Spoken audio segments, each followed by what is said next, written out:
he's electric. He does some things that a lot of people can't. He dives, makes the catch. An impressive young man. There's not going to be anything this guy's not going to be able to do. He gets your attention quickly. He got that kind of speed. I just haven't seen a lot of players that gifted. Buxton again. This one he dives and makes the catch. He can do so many things. Very strong young man. Byron Buxton, a tape measure blast to left field. He's the real deal. The wait is over. His time has come. With that first major league hit under his belt, Byron Buxton is back in the lineup today, batting ninth against the Cardinals. His triple in the eighth put him in pretty exclusive company for a first major league hit. Time now for game 2 between the Twins and the Cardinals. Minnesota looking to head back home with a split of this quick 2-game series at Busch Stadium. And Kyle Gibson will do battle with Michael Wacha today. Gibson has a massive cheering section here this afternoon since he went to college just a few hours away. Good afternoon from inside Busch Stadium. I'm Jamie Hirsch. Well, just 2 games into the Byron Buxton era, we've already seen how his blistering speed can be a game changer. Take a look at his first major league hit last night, a triple, and watch him fly around the bases despite almost running into the first baseman there and even stumbling a little bit after touching second base. He still makes it into third standing up in just over 10 seconds. We thought it'd be fun to compare his speed to some of the other fast players around the league. How about Mike Trout? This coming in the All-Star game last year at Target Field. Home to third with no stumbles or wide turns, and still, check the timeout, slightly slower than Byron Buxton's time. Billy Hamilton, widely known in baseball as the fastest player in the game. His home to third speed a touch slower than Byron Buxton's as well. And Paul Molitor spoke after the game last night about watching Buxton fly around the bases. I think everybody in the dugout was thinking triple when he hit it. I don't think many balls and many gaps are going to stop him, especially in a one-out situation where it's worth the risk most times. He just can get the third faster than most people, and so it's going to be fun to watch, especially if he can keep finding ways to hitting balls in the gap. Everyone eager to see more from Buxton today, but coming up, Paul Molitor reflects on his personal connection to St. Louis.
Playing for Molly a lot. Hall of Famer. Don't want to let him down. The most knowledgeable guy I've ever been around in my life about the game of baseball. Great feel for the game. He's as prepared and as calculating as anyone I've ever been around. He wants to win. He wants to win now. Whenever you play for a guy like that who has 3,000 hits, you better sit down and talk to him. Paul Molitor shaking hands with Mike Matheny, two of the greats in the game. And Matheny actually said recently he was a bit starstruck when he met Molitor for the first time. Molitor, one of the leaders in that '82 World Series for the Brewers when they took on the St. Louis Cardinals. Welcome back to Busch Stadium as we get ready for Game 2 between the Cardinals and the Twins. We thought it'd be interesting to take a look back at what might have been had Paul Molitor started his career with the team that originally drafted him. That was the St. Louis Cardinals. However, he turned them down and opted instead to play for the University of Minnesota for a few years, was later drafted by the Milwaukee Brewers, where he would go on to have a Hall of Fame career, and he would go on to face the Cardinals in the 1982 World Series. I asked him earlier what his memories are of the Cardinals organization. Obviously, your first time you get drafted is a pretty special feeling, even though I was a high school kid. And don't want to talk about the details of why that didn't happen as far as signing. But so that was my first introduction to professional ball, the fact that the Cardinals drafted me, and then having a chance to come here in '82 and play, which was a really long time ago. But obviously have memories of that encounter. And you know, but I think it's a broader perspective when I think of St. Louis in terms of its connection to baseball, how they find a way annually through the decades to be one of the elite franchises in our game. So they're doing a lot of things right here. And you can just walk around the town and see the red during the course of the day. Their ballpark's filled every day. They have a tremendous following here, and I'm sure that they are appreciative of what the organization gives them back in terms of fielding a competitive team every year.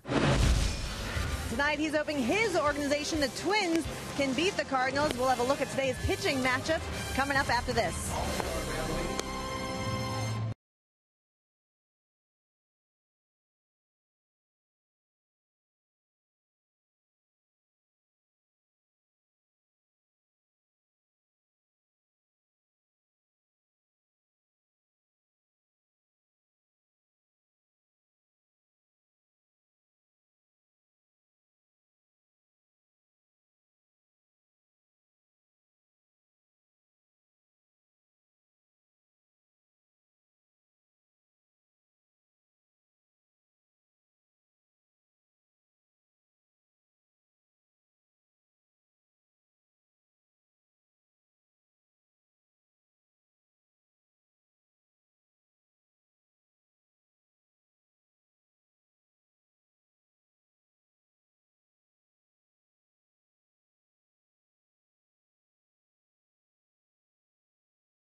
North is presented by Menards. Save big money at Menards on all your home improvement needs.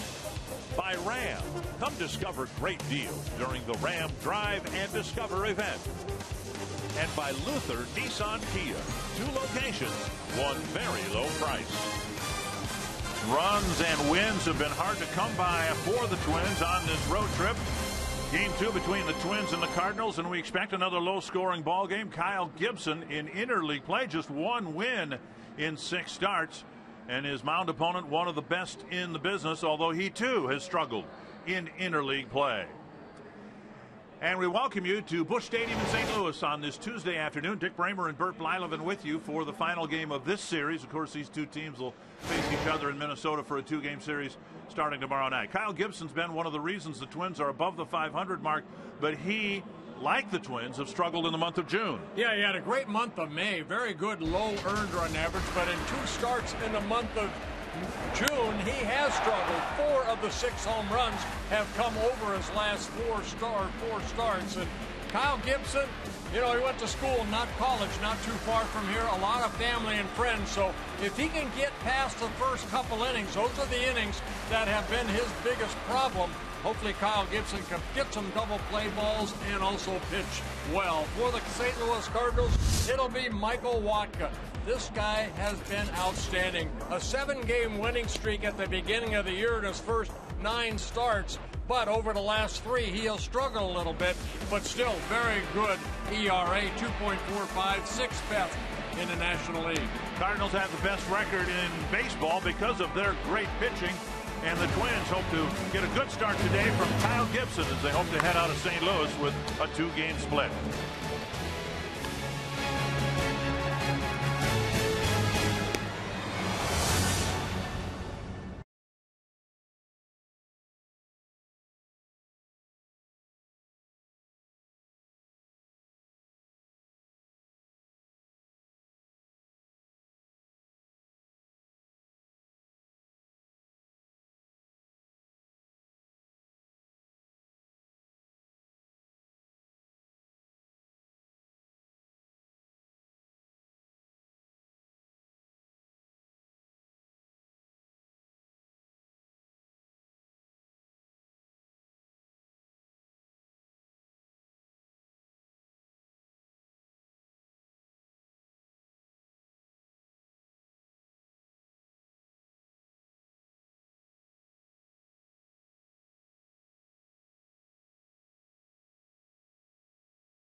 Paul Molitor hoping that the Twins can pick up a win. Of course, within that, the desire and need to score more runs. It's been a tough go for the Twins again on this road trip, but really throughout the month of June. The Menards batting order has Brian Dozier leading off, Torrey Hunter moving up to the 2nd spot, then Joe Mauer, Trevor Plouffe, Eduardo Nunez, the shortstop, hitting 5th, Kurt Suzuki, Shane Robinson, Kyle Gibson, the pitcher, hitting 8th, and then Byron Buxton, the center fielder, hitting 9th.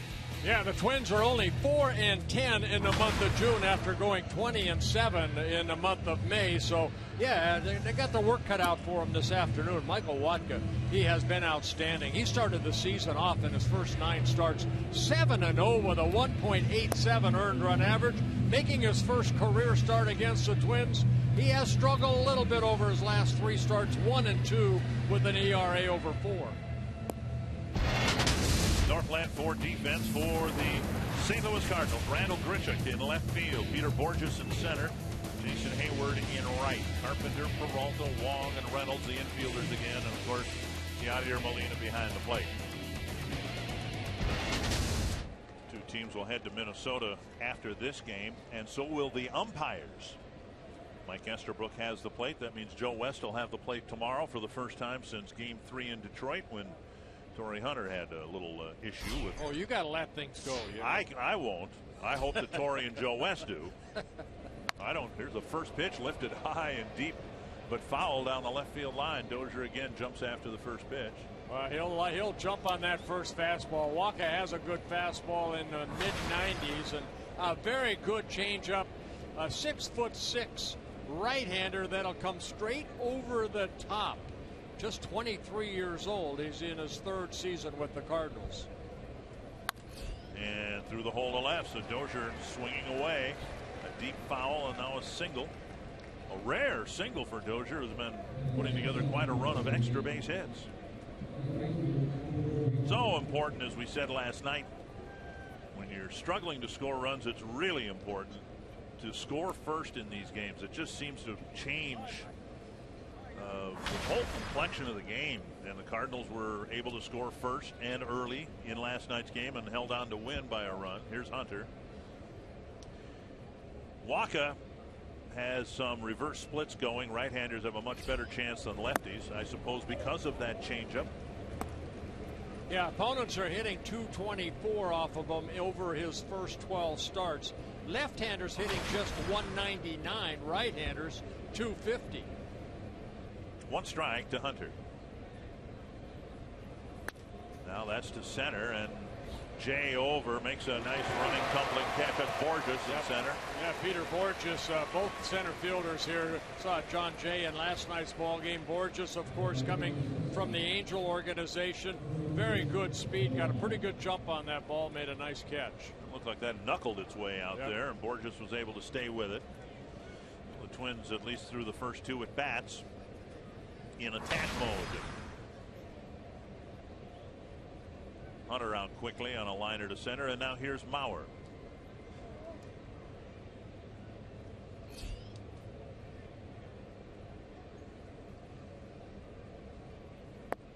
Down and away, ball 1. The Twins in the middle of the pack in the American League in terms of ERA, just under 4, 3.94. And the American League has an ERA of 3.85. Strike call. The Cardinals, on the other hand, have a team ERA of 2.64. The National League has an ERA of 3.81. So you're talking about a difference. The team ERA 1.2 runs below the league average. That's a big reason why the Cardinals are 21 games over 500, 42-21 coming into this ball game, 6 games over the Pittsburgh Pirates in the Central Division and National League. They have the lead.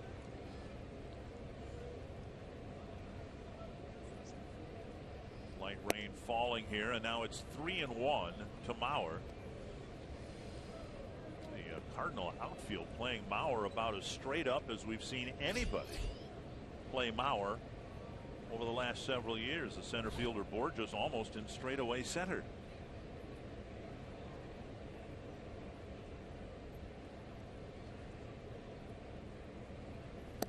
Strike on the outside corner, 3-2. Milwaukee making his 12th start of the year. Very good here at home. In 4 starts, he's 2-1, 3.24 earned run average. But all the Cardinals starters have been pitching well, especially here at home, where they are 25-7. Dozier goes, and Mauer strikes out. Dozier with a steal of second base. Mauer strikes out, swinging for the second out. Dozier steals second base. Yeah, for Brian, that's his 4th stolen base in 6 attempts. Joe swinging through a high fastball. Molina comes up. Got a very strong arm, but the ball hit in and out of the glove of Peralta. So Dozier gets into scoring position for Trevor Plouffe. Plouffe cracked a double to right center in the ball game last night.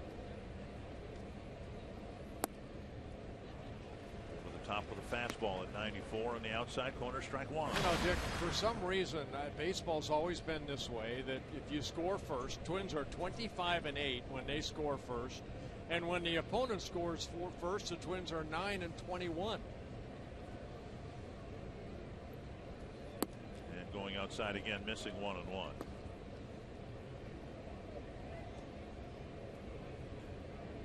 Plouffe can deliver a 2-out hit that'll get the Twins that first run here in the first inning.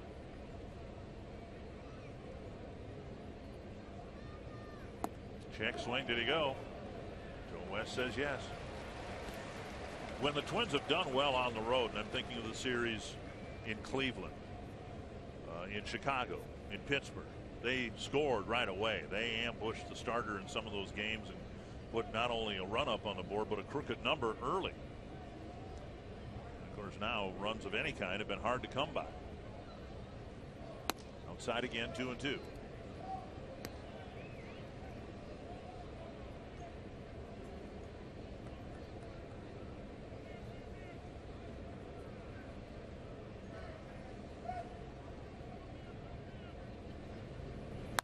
Down the left field line, and Plouffe delivers an RBI hit. It'll be an extra base hit. A 2-out double scoring Dozier, and it's 1-0. Trevor, a double in yesterday's ball game. Last night's ball game, picks up his 13th double here, driving in his 34th run. Might have been his changeup right here from Waka.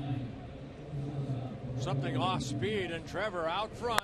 It's a right down that left field line. Dozier scoring again for the Twins. And now Nunez with Plouffe at second.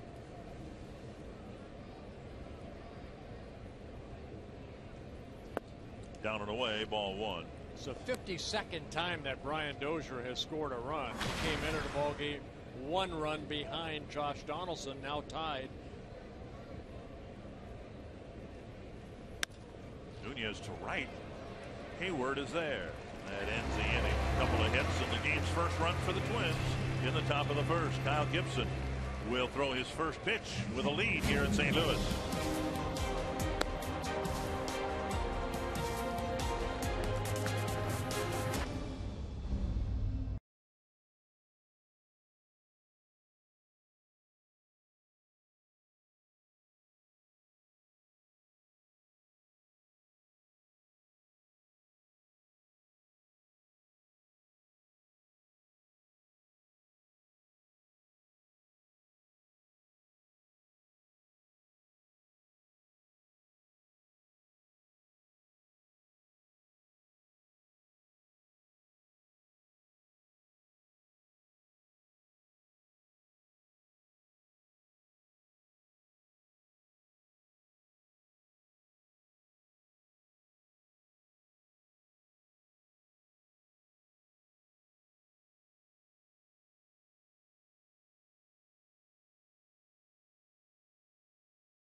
Here as manager of the St. Louis Cardinals. He's already won a World Series.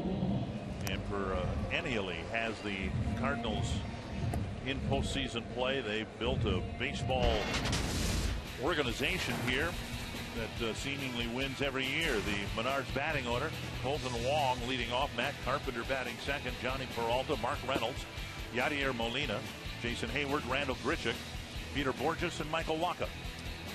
And Kyle Gibson on the mound here this afternoon, making his 13th start, his first career start against the Cardinals, his second interleague start so far this year. He pitched against the Brewers at home a couple starts ago. Up and away, ball one, and then a start against the Royals, a team he typically pitches well against, but the Royals hit a home run, 5 earned runs, 6 innings. Not a real good start for Kyle. Yeah, they got him early. Alex Gordon hit the 3-run home run off of him early, and that's Kyle.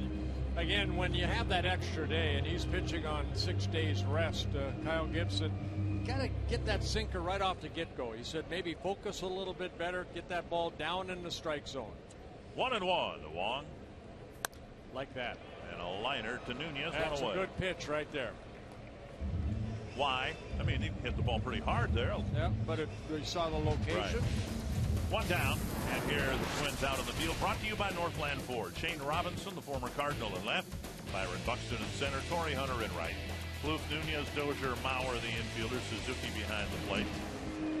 Yeah, he hit the ball hard, but that's a hard pitch to hit down and away and hit it solid. Say what Gordon did. Gordon got a cookie right there, hit that 3-run home run. So, yeah, trying to stay on top of that baseball and create that good downward plane just like that.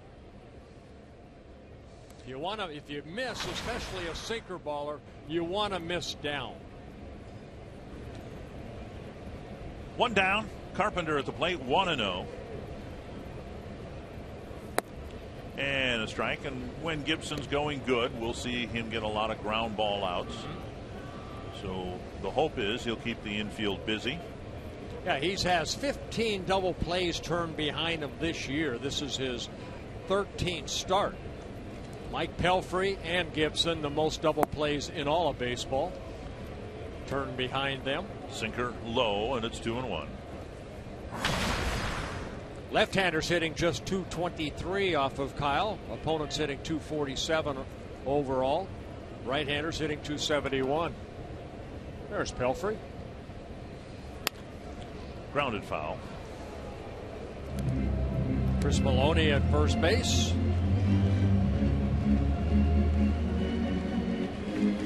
Tosses the ball in the stands. Nice souvenir, looking at his hand. Say, boy, come on. My glove hand, even without the glove, still betraying me.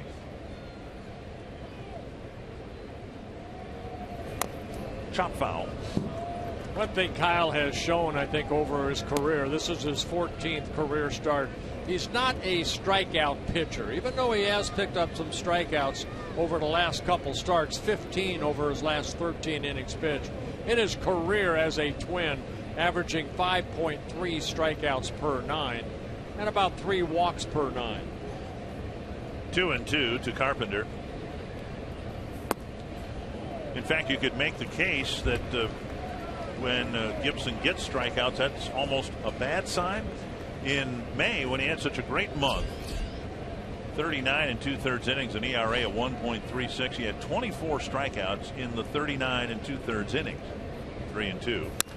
And a liner into right field, a base hit. Carpenter with a solid single to right, 1 away, and that'll bring up Peralta. In June, Gibson's pitched 13 innings coming into play, and he has more than a strikeout per inning pitch. Yeah, right there, not a bad pitch. You got to credit the hitters sometimes on going down and hitting a pretty good pitch. A lot of times you'll see a hitter hit that ball on the ground, but Carpenter had that little uppercut swing, picks up the first hit for the Cardinals.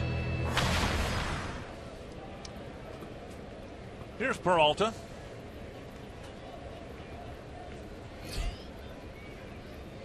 You mentioned the high number of ground ball double plays. Breaking ball up high. Now Gibson in the month of May, 3-1 with a 1.36 earned run average. Wants to get back to how he pitched in May.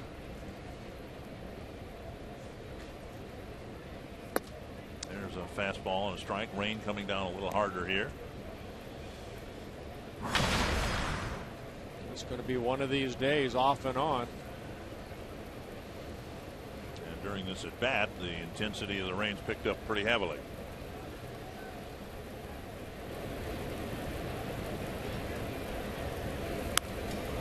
Flip foul. Yeah, we were told that if they delay this, there's a big storm brewing around 4:30. They're going to go ahead and cover the field. Again, as we did our on-camera segment, and while we were away for 2 minutes before coming back, there was a rather involved discussion around home plate. The groundskeeper had his tablet showing the umpires what was headed our way, and the decision was made at that moment. Let's go ahead and start the game.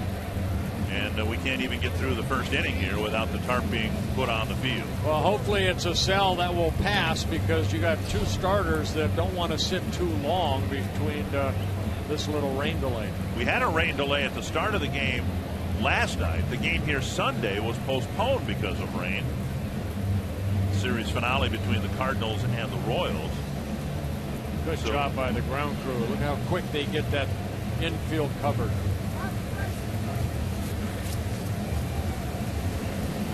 And it's really coming down here, as you can see.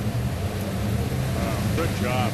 That's pretty quick. Yes, it was. Less than a minute, I would guess, from the time they rolled it out. And fortunately, I guess, in what's been a very wet spring and now summer in St. Louis, I guess we're not officially into summer yet. That comes up in another week or so, a few days. But they've had a lot of practice getting this tarp on and off the field. Sad to say. We'll take a break and eventually return to St. Louis. We've got baseball started, and we hope to be able to finish a game here in St. Louis.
Gibson's back out on the game mound, and he's been warming up out there. I suppose he's put 12, 15 pitches into his re-warm-up period.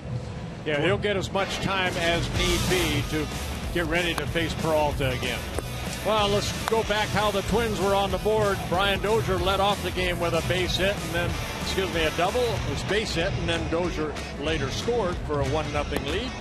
Kyle Gibson started the bottom of the first inning. Got walk. Carpenter hit a base hit, and then he has a 1-2 count on Peralta, and then the rains came. Everybody's different, but if you were in this situation, how long would it take you to fire it up and be ready to go? Not too much longer. I'd say Kyle probably has a couple, 3, 4 more pitches, and then he'll tell the home plate umpire he's ready to go.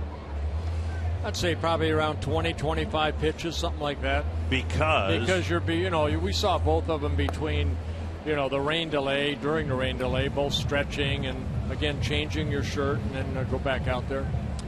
The grounds crew did a great job getting the tarp on the field in the heavy rain that was falling, and because of that, very little treatment needed to be done to the field once the tarp came off. They've got a little diamond dust around the batters boxes and around the mound, but the infield itself, and we were told it drains very well to begin with, but really not much field repair needed to be done. So we hope we are done with the interruptions. Home plate umpire Mike Estabrook making sure everybody understands what the count is. It is 1-2 with the third place hitter for the Cardinals, Peralta, stepping back into the box. Yeah, Peralta having a very solid year, hitting .316. That's eighth best in the National League. Now fouled back, still 1-2. And Peralta hitting third somewhat by default. Cardinals have had some serious injuries. We talked about those last night. Matt Holliday out, Matt Adams out. Peralta has put up numbers that would represent a good number 3 hitter, hitting over 300, 10 home runs, 35 runs batted in. Another 1-2 from Gibson. Inside, 2-2. It's a Cardinal team that, although they hit a couple of home runs last night, first time this year they've hit back-to-back home runs. They are among the lowest home run hitting teams in the National League. Last year they were the team with the fewest home runs hit. This one lifted to right, harmlessly it looks, toward Hunter. 2 down. And this year the Cardinals are 13th in the National League in home runs hit. Yeah, they've hit 49 home runs. The Twins have hit 48. And it was Mark Reynolds who hit the first of 2 back-to-back home runs. That coming off of Trevor May in the 3rd inning. And Yadier Molina, who's on deck, hit his first home run since June of last year. Reynolds stands in. Officially a rain delay of 45 minutes. And a pop-up right side. Bauer and Dozier look at each other, and it is Bauer in foul territory for the 3rd out. And the Cardinals come up empty in the bottom of the 1st.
I asked Paul Molitor before the game what advice he would give to his hitters in facing a guy like Wacha, and he says, well, when a guy like him has 3+ pitches, some would say you want to own something as a batter, but if you try to go after everything, he said there's a pretty good chance you'll find yourself back in the dugout fairly quickly. So his advice was try to stay short, use the whole field, and so far we've seen the Twins use a pretty aggressive approach that's worked out well.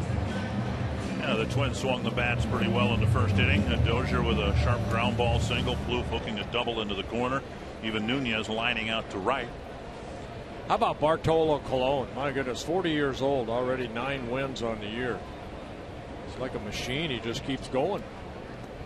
Kurt Suzuki to lead off the second, then Shane Robinson, then the pitcher Kyle Gibson.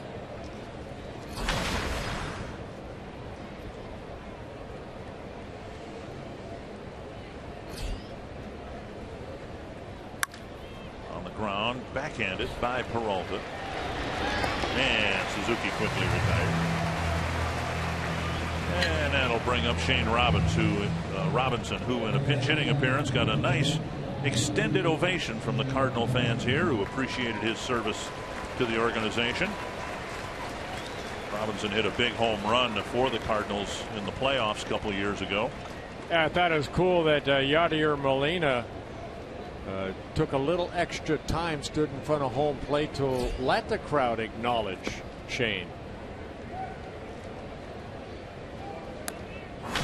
And then Shane responded with a base hit up the middle. He was pinch hitting for Trevor May in the 6th inning. Ooh. And on a check swing, Robinson is retired. It looked like the ball hit the knob of the bat. Robinson checked his swing, and it looked like the ball may have actually hit the knob of his bat. The ball was up and in, Yeah. and it sure did. And it squirted out toward first base, and it was Reynolds who picked it up and made the out himself at first. And that'll bring up Gibson. 1 for 4 as a big league hitter. Strike one. Yeah, that base hit coming last year against Matt Garza in Milwaukee. And now 1-1. One of the reasons, and I think Anthony LaPenta and Tim Laudner detailed the reasons that Paul Molitor's done this one line foul. One of the reasons, and it makes sense, you've got a very young, inexperienced hitter like Buxton, and if you had him batting 8th and the pitcher 9th, typically with this National League style of play, the 8th place hitter is pitched around, and they just didn't want to put a guy who has, what, 8 big league appearances. There's a chopper to third. And Carpenter throws on the run, 2 down. That ends the 2nd inning. Gibson will eventually get to the mound and pitch to the Cardinals in the bottom of the 2nd.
Balance the importance or lack thereof of your at bat versus getting outs. I think last year I struggled a little bit with that in Milwaukee, mainly because I got my first hit.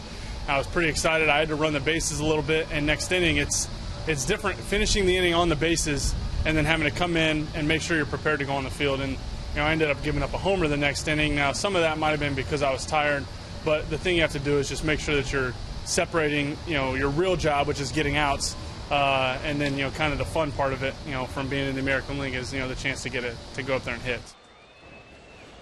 Well, that's why I struck out so many times. I didn't have to worry about running the bases.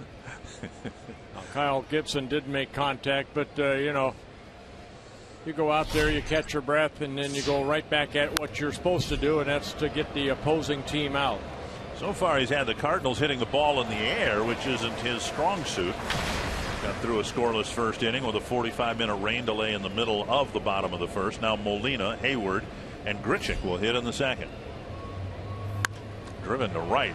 Hunter chasing it to the corner. It's twisting. And a fair ball. And it bounces up into the seats for a leadoff double. Yeah, no chance for Torrey Hunter to catch that ball. He was playing Molina pretty much straight up in right field, and the ball just kept slicing. You're hoping, if you're a Twins fan, that it slices foul. The ball down.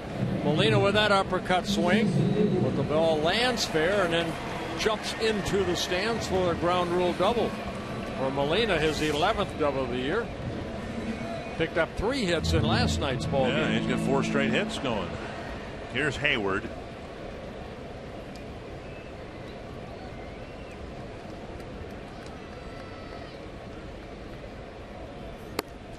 And missing the inside corner, ball 1.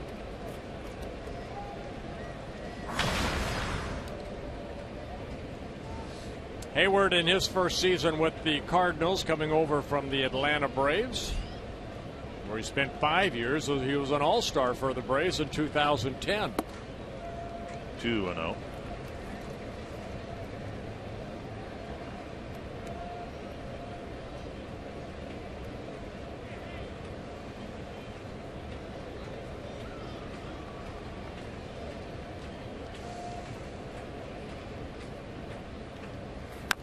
Chop to the right side. Gibson to the bag. And Molina to third, 1 away. Yeah, first ground ball out, but it was a productive out for Hayward. And spend your summer at Target Field. Become a Twins season ticket holder with the new Pick 10 plan. You pick 10 games against the opponents you want to see defeated and stave off the box office price. Enjoy sweet spot benefits exclusive to Twins season ticket holders, including 10% off game day food and merchandise at Target Field. You can learn more about package options by visiting twinsbaseball.com/pick10 or by calling 612-33-TWINS. Infield in. Twins trying to protect a 1-0 lead. Grichuk, the batter.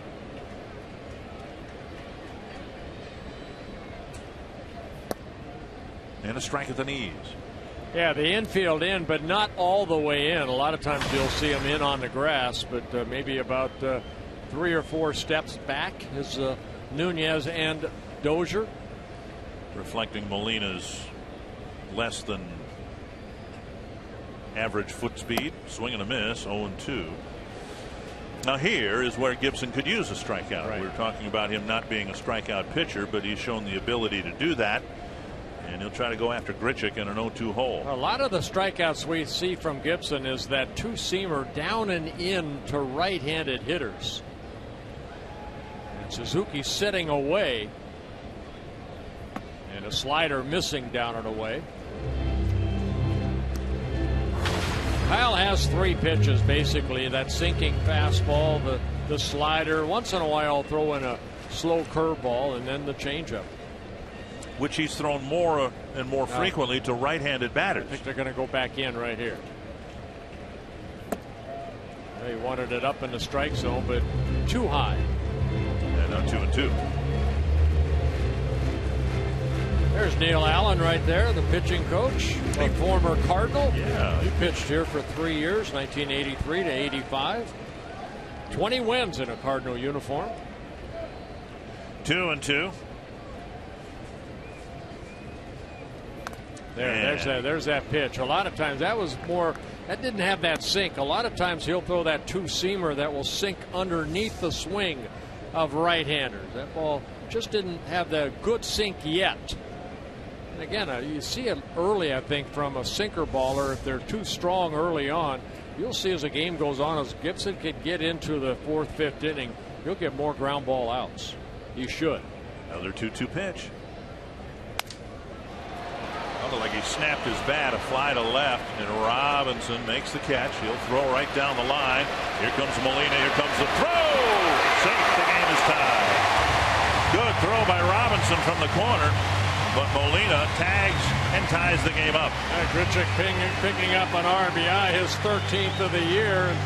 Gibson went back inside with a fastball, and Grichuk just knocked that off and hit it to left field. Robinson does a good job getting into the corner here, trying to get around it, and then all in one motion, a good strong throw. But Molina just slides in before Suzuki can get that ball into his glove and try to apply a tag. Here's Borges with the bases empty and 2 out. Breaking ball and a swing and a miss. Well, that's fundamental, dare I say, Cardinal baseball right there. That's why they have played so well at home, so well overall, and have the Major League's best record. Backhanded by Plouffe over to Mauer, and that wraps up the 2nd inning. A leadoff double leads to the tying run. Byron Buxton will lead off the 3rd for the Twins.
First Major League hit, a stand-up triple, and we will time him as he flies to 3rd base.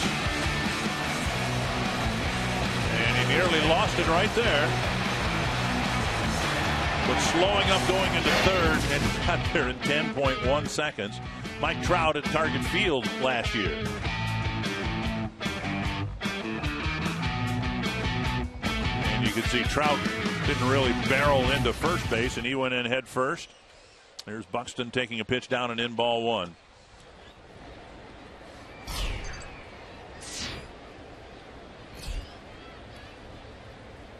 And now a strike. So for those of you who think that Byron Buxton has incomparable speed, there you have it. We just compared it to a guy considered one of the fastest runners in the game. Down and in 2-1. Yeah, we've touched about his minor league career. He has 40 doubles, 36 triples in the minor leagues.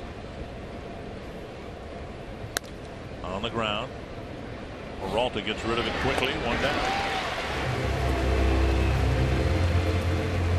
And before Dozier comes to the plate in today's game, we are participating in the Home Run Challenge. Every Twins home run in this game raises $22,000 for prostate cancer research, and another $1,000 will be raised for every strikeout recorded by a Twins pitcher. You can make a pledge by going online to homerunchallenge.org. Here's Dozier, single to left, scored on a Plouffe double. Twins had a brief lead of 1-0. Yeah, Waka now starting maybe the first hitters off with a breaking ball. Dozier got a fastball. A lot of hitters did. There's another breaking ball. The bunt into the ground, then it hit Dozier while he was still in the batter's box. 0-2.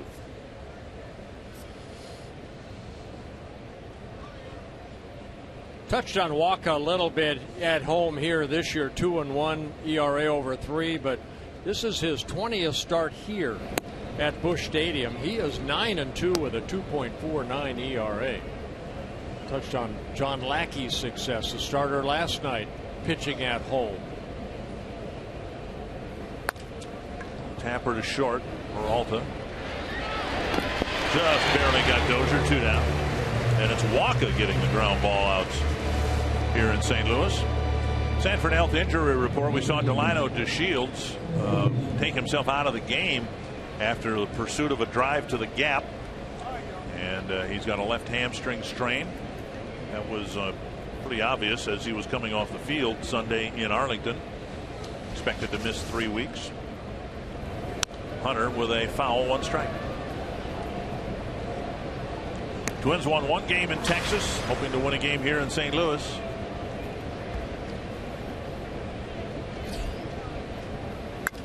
Fly ball, short right field. Hayward with the catch, and Waka is now retired. 7 men in a row.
Is presented by CenturyLink, your link to what's next. By NorthlandFord.com and your local Northland Ford dealer. And by Grand Casino. The best stories start here. We have had a rain delay here today. We got started about 15 minutes late last night, and within the game, in the first inning, a 45-minute rain delay. So if you're wondering why, we are in the bottom of the third only. About an hour and 20 minutes after the start of the game. It's because of that. It's a 1-1 game, and now Michael Waka takes outside from Kyle Gibson. Yeah, Waka hitting 143 this year. He does have a double, 3 hits in 21 at-bats. He's driven in 3 runs. And a strike call. Yeah, he's only struck out 5 times in 21 at-bats. He's got teammates with a higher strikeout rate than that. Strike again.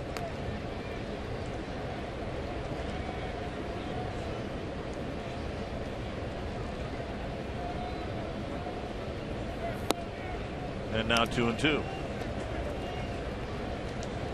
One thing what you have is two pitchers here this afternoon that really work quick. They have a good pace about it. Gibson gets right back on that pitching rubber. Chopper to short. Nunez charges and throws to first. Walker retired, one away. That'll bring up Colton Wong. The greatest golfers in the world converge on the Pacific Northwest as coverage of the 115th U.S. Open Championship live from Chambers Bay Golf Course begins at 11 o'clock Central on Thursday on Fox Sports 1 and continues in prime time at 7 p.m. on your local Fox station. And it's all streaming live on Fox Sports Go.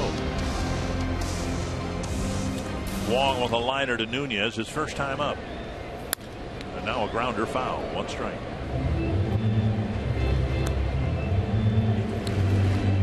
This is the end of this road trip, and then starting tomorrow, the Twins are starting an important stretch, an encouraging stretch, where 15 of the next 25 games are at home.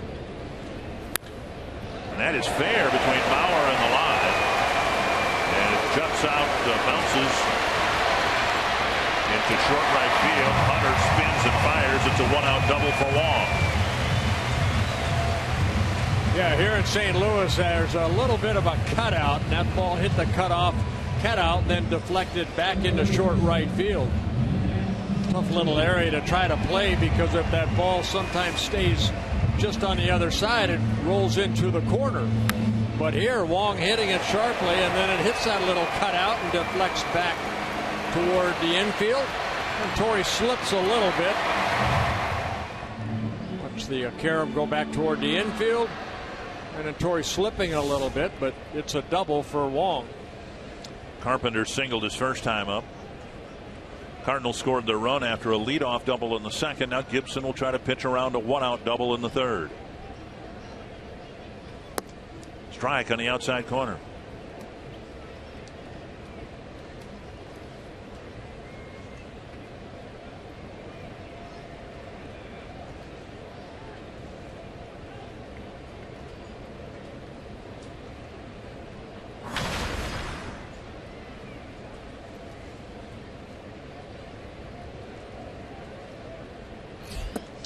Anyway, the Twins with 15 games out of the next 25 after today at home, and for a team that up until the last homestand was playing very, very well at home, a great chance to kind of get a little traction again and start winning series. 2 with St. Louis, 3 with the Cubs, 3 with the White Sox in the next homestand. Then the Twins are gone for a week and a half, and then have a nice week-long homestand before the All-Star break. Inside now 2-1.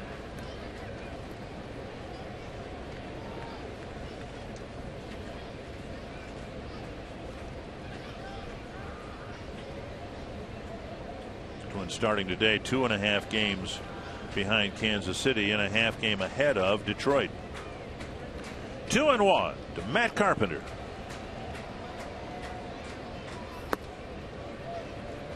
Three and 1 with Peralta on deck. Carpenter laying off that sinker.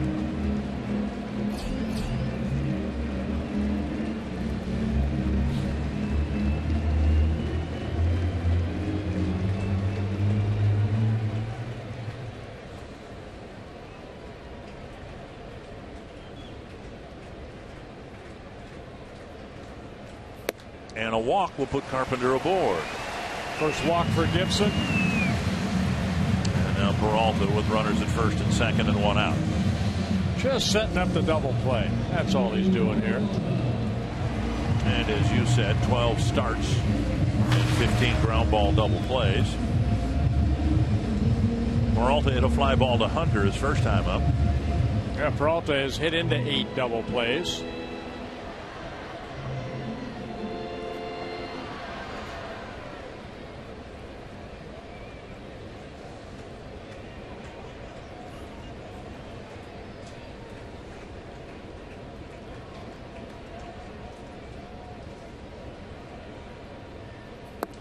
Gibson pitched his college ball at the University of Missouri in Columbia, which is about equidistant between Kansas City and St. Louis, right in the middle of the state of Missouri. Saw that last pitch, a slider. That's what Kyle said. That's a pitch that has given him the most inconsistency this year, that slider. Change up right there. It's a foul ball. Flew for the backhanded pickup, 1-1.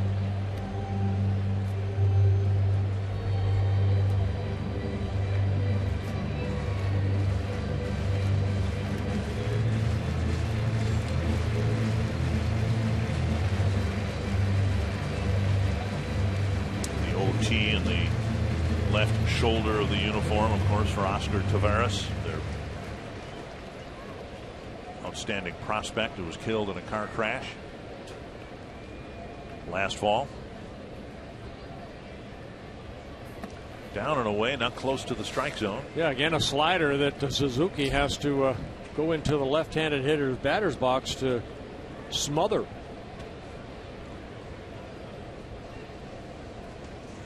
There's Martinez wearing Taveras' number. It'll be Martinez starting tomorrow for the Cardinals against Tommy Malone at Target Field. 2-1.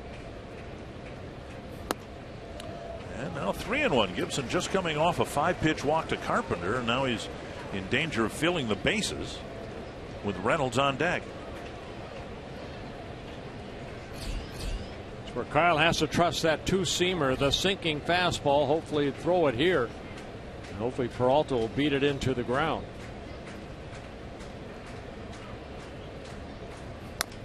And he does foul. 3-2.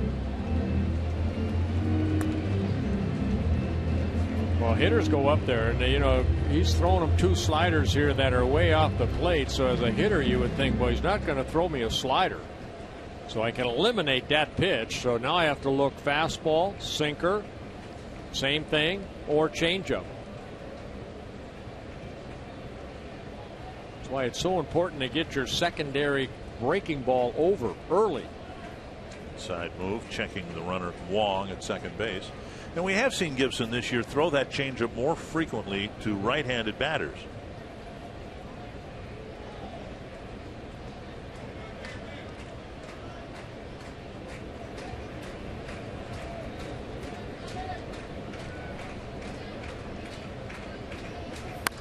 On the ground to Mauer, and he'll go to the first base bag and get out number 2 there.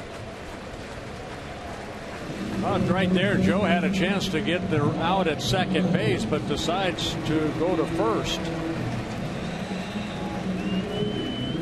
It's a sharp ground ball. Yeah, Carpenter, I think, you know, an easy throw to second base, so it would have been a force out. Take a look at this ball, hit sharply to Joe, and you see where Carpenter is right there. But he decides to take the out at first. So now 2 men in scoring position with 2 out. Reynolds hit a foul pop to Mauer his first time up. Breaking ball gets a swing and a miss. There's a good slider there to Reynolds.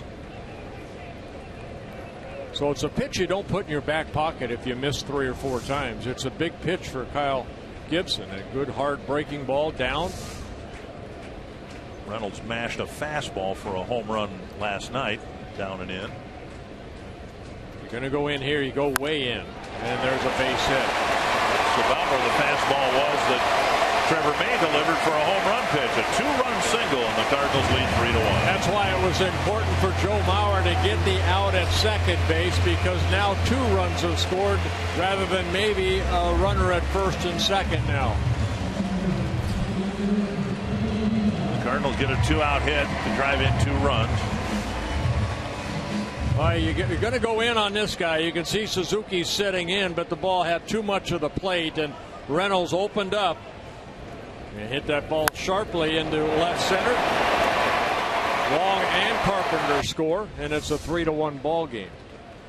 And now Molina, who doubled into the right field corner, he takes ball 1.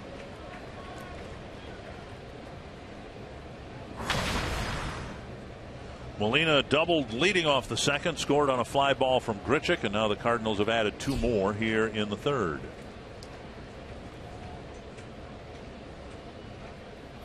Breaking ball hit down on the right field line again. This one back into the seats. Yadier Molina has been a T-Mobile game changer behind the plate his entire career. Last night, he hit his first home run in 342 at-bats. And in the 342 at-bats previous to that stretch, he had hit 8 home runs. You can see that picture of him. He's significantly slimmer. He lost 40 pounds during the off-season. Swing and a miss. Usually, somebody loses 40 pounds, they've been terribly ill or they've lost a limb. But he just went on a strict diet, and some people thought, well, maybe with the lack of weight, he lost some strength. And, well, that might be the case. He hit it plenty far enough last night. But they say, you talk to the St. Louis people, he has that swing that he's trying to hit everything up the middle the other way. Force play at second. The Cardinals get a couple of hits and a couple of runs in the third.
Lead by a pair. You can join us Father's Day, June 21st. The Twins take on the Chicago Cubs, presented by Gillette Children's Specialty Healthcare. The first 10,000 males 21 and over.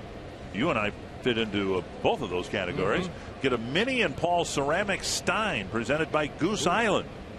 I wonder what you could put in that. How about some Goose Island? Go to twinsbaseball.com/tickets. Get your tickets today. Enjoyed a Goose Island or two in my time. Joe Mauer will lead things off. He takes strike one. Mauer, Plouffe, and Nunez. The Twins got the first run of the game, but now the Cardinals with a run in the second, a couple in the third. Mauer struck out swinging his first time up. 1-1. Yeah, the only strikeout that Walker has had so far. It took a 2-out double by Trevor Plouffe to get Brian Dozier in from second base. Mauer struck out on the pitch that Dozier swiped second base on.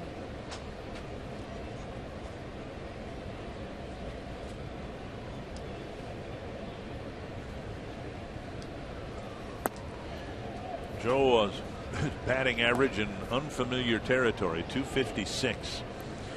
By far his worst year batting average wise was last year when he hit 277. Came into the season a .319 career hitter. Lifted foul toward the seats. You know, for a 3 or 4 week period, from what did you say, the end of April into May. Right. He was pulling the ball and pulling it hard. And we just haven't seen much of that at all. He hit the home run at Target Field in the last homestand. lined into those same seats. They're just having a tough time catching up to a fastball. Of course, Joe, you know, traditionally has always been that type of hitter, hitting it the other way. And of course, the defense, the outfield do shade him toward that left field line. Tap to short. Peralta has an easy play. One down. And that'll bring up Blue.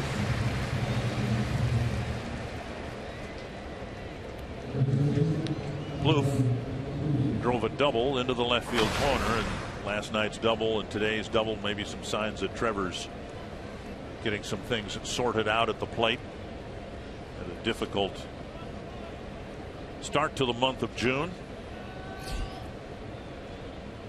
It's amazing how, you know, we talk about the calendar page turning, and you have one great month, and well, what difference does it make? It's June 1st instead of May 31st, but it's the same game, same players. But so often you see it where a team has a really good month, as the Twins did in May, and within that, players enjoying statistically really good months, and then the calendar page turns and it's a completely different story. Driven hard to right center field, and Hayward going back and makes the catch on the edge of the track. 2 down. Another well hit ball. Yeah, Trevor hit that ball right on the screws, but Hayward going to the warning track to make the second out catch. You know, I was down in batting practice the other day, and Trevor, you know, I was watching Trevor hit, and everything was up the middle the other way, trying to get his timing. Tom Bernansky talking to him about not opening up too quick, try to, you know, utilize the whole field. He's had 2 good at bats. 2 down, and now Nunez. He lined out to Hayward his first time up.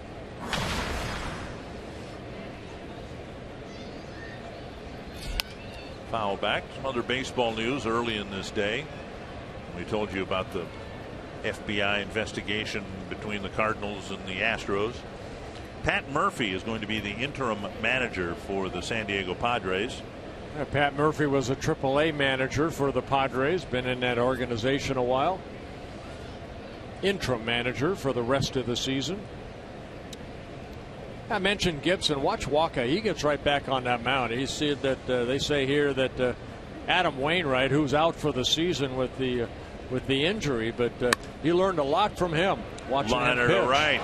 Nunez twice has drilled the ball to Hayward. It's a 1-2-3-4.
Strikeout.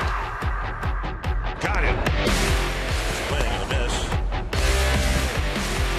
It's good to be Kyle Gibson today.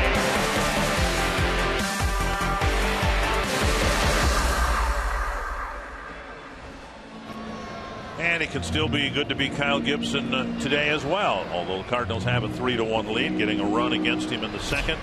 2 in the third. He'll face Hayward, Grichuk, and Borges in the bottom of the fourth. Hayward bounced to Mauer his first time up. A strike.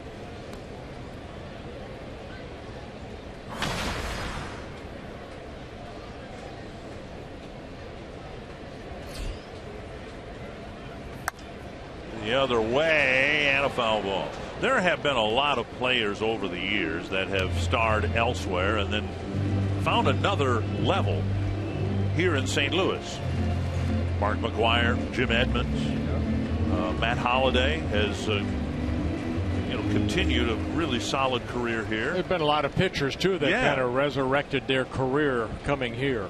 Hasn't quite happened to Hayward yet, who was a notable marquee player in Atlanta. Well, he's never been a high average type guy. He's coming in 5 major league seasons with the Braves, a .262 hitter. And now in the dirt, 2-2. One thing he does bring with him, and he's 6'5", 245, a lot of speed. Covers a lot of ground out in right field, can steal a lot of bases. Leads the Cardinals in stolen bases. There's his career average, 89 career home runs. And he swings through. A off-speed pitch by Kyle Gibson, a strikeout, 1 down. And Gibson picking up his first strikeout. One thing, Kyle, over his last 3 starts in Milwaukee, in the first 3 innings, he gave up 5 runs. In his last start against the Royals, he had that 4-run first inning, highlighted by that home run by Gordon. And there's a good pitch down. Change up, maybe? Yep. Off speed pitch. Yep. Fox Tracks presented by Ram. And here, 3 runs in the first 3 innings. And then it seems like he settles down and at least gets into the 6th or 7th inning. Breaking ball fouled back by Grichuk. Grichuk hit a fly ball down the left field line deep enough to score Molina with the tying run in the second. With Matt Holliday, you're normally out in left field. Grichuk going to get opportunity to get a lot of at-bats here. 94 at the knees.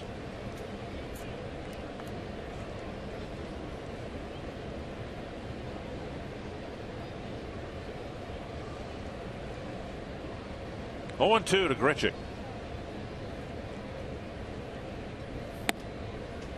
1-2.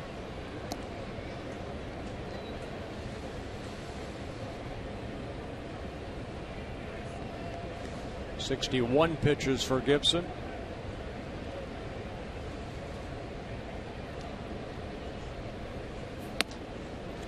Reared back and blew it by him. 2 down. A couple of strikeouts here in the 4th.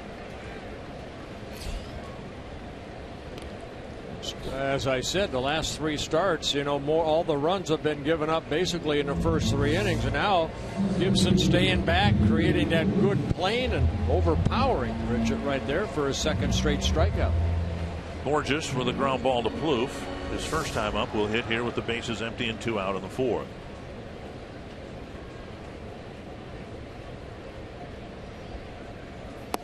Dick, throughout my career, I found myself sometimes too strong because you get, 4 or 5 days off in between starts. And what I used to do is throw a little bit more between starts just to kind of wear myself down, because I, too, relied on good movement of a fastball. Fair ball right over the bag. And Grichuk to second. And he's in with a 2-out double. Yeah, Borges, he has that speed. And that ball hugging the line. Trevor Plouffe still looking at third base bag like, how did that ball get over, and didn't go over fair? Not a reviewable play. We'll get a look at it here. Right down the line. Yep. And even though it landed in foul territory, once it went past the bag, it's how it crosses the bag. So a double for Borges with 2 outs. That's his 4th double of the year. And now the pitcher Waka, who has driven in 3 runs this year. Ball 1. That's a big hit, because even if Waka makes an out here, then they start the lineup to the top of the lineup next inning rather than the pitcher maybe leading off. But Gibson has to get Waka out here. 3 hits, 22 at bats, 3 runs batted in, and 5 strikeouts for Walker on the season.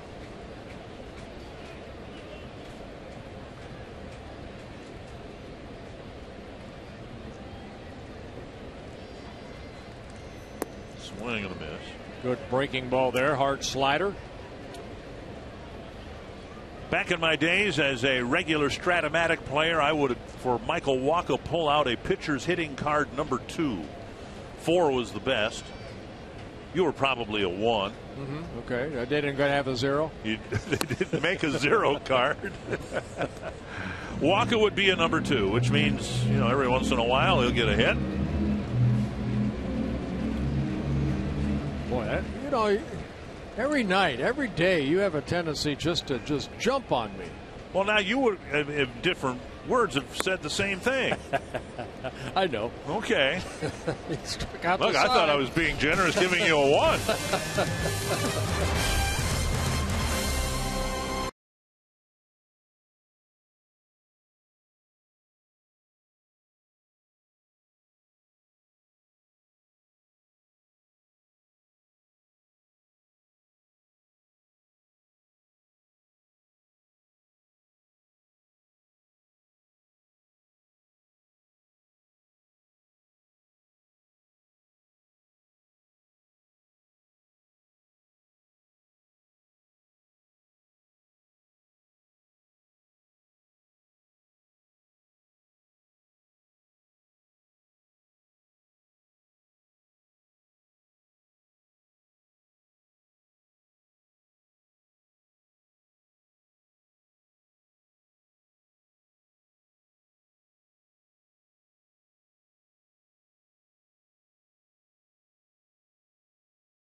Pepsi fans of the game.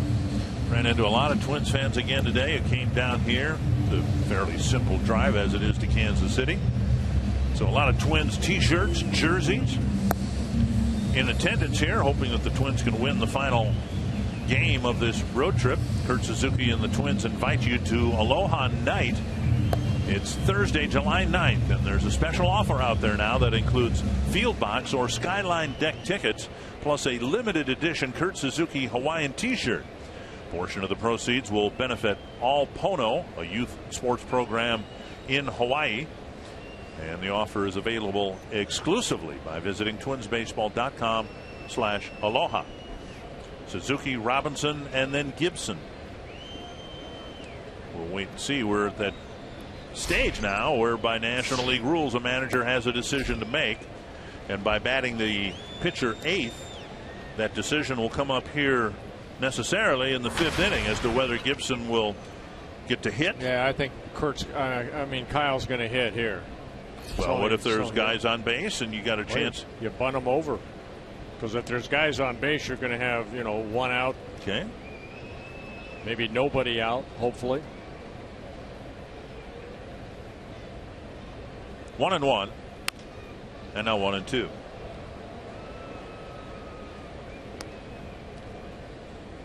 Twins sent 5 men to the plate in the first when they scored a run. They haven't had a base runner since. Hit a couple of balls hard in the 4th.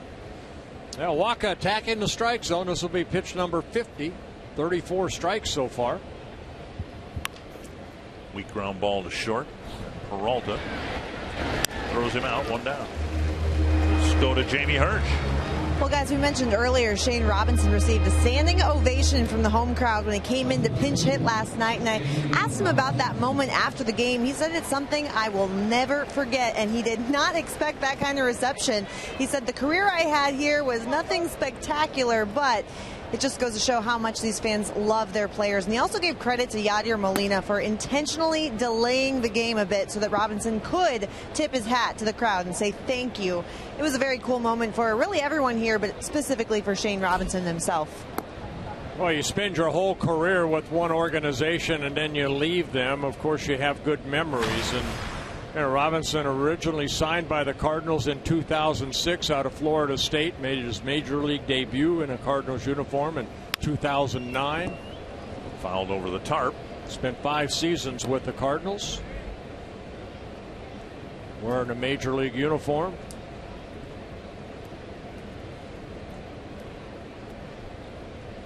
Nine years in their minor league system. Robinson had a curious second inning at bat.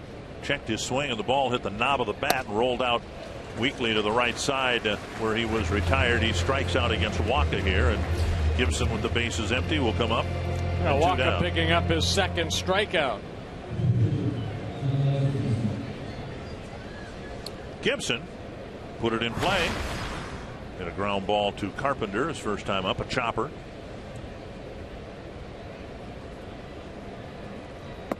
Down and away, ball 1.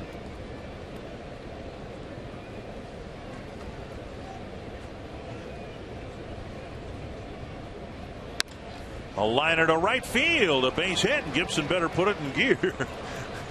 Hayward looked up like he was ready to maybe throw to first, and then he bobbled the base hit to right field. First hit the Twins have had since Plouffe's RBI double in the first.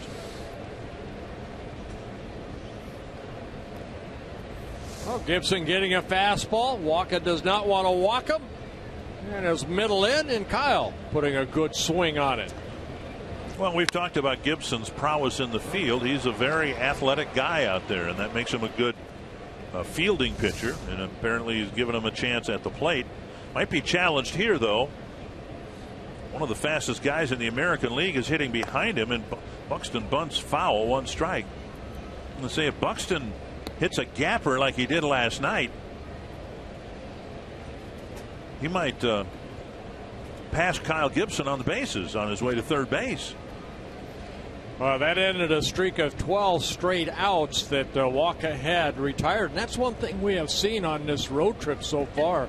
In Texas, it was Wandy Rodriguez had retired 18 straight. And then the next night, Kobe Lewis retired 15 straight Twins.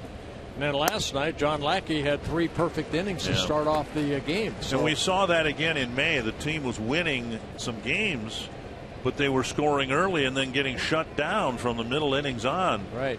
And it's been an ongoing issue. And Buxton strikes out to end the 5th inning. The highlight of the inning, Gibson single to right field, but the Twins still trail by 2.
A couple runs, and Twin fans, don't forget at Twin home games, you bring your circle beside you. Might find yourself in a Minnesota Lottery winner circle where you could win $100 worth of lottery scratch-off tickets courtesy of the Minnesota Lottery.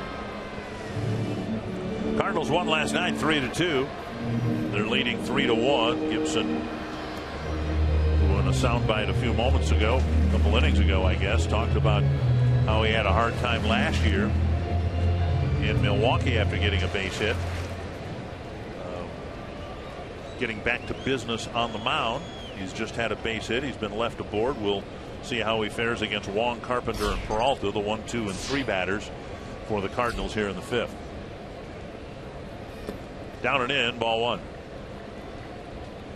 Wong just 24 years old. He was a #1 pick by the Cardinals, 22nd overall in the 2011 draft out of the University of Hawaii.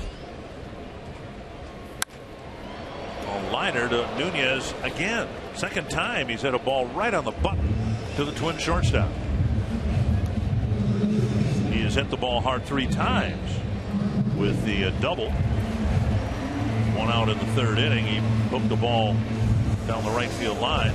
2 lineouts, and now Carpenter.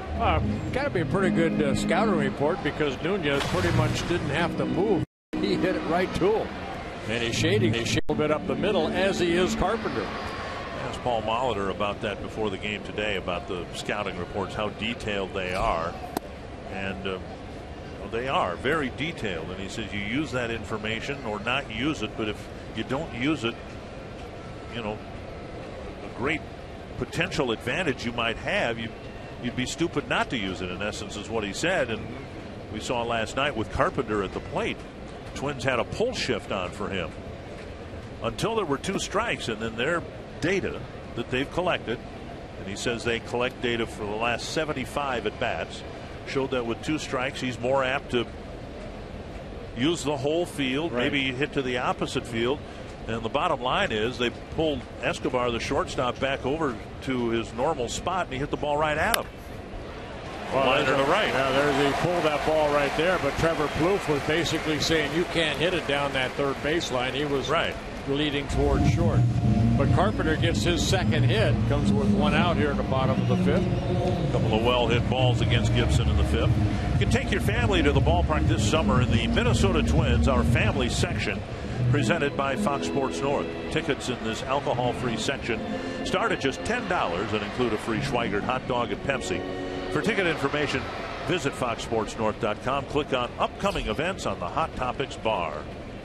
Here's Peralta, fly to right, and the ground ball to first.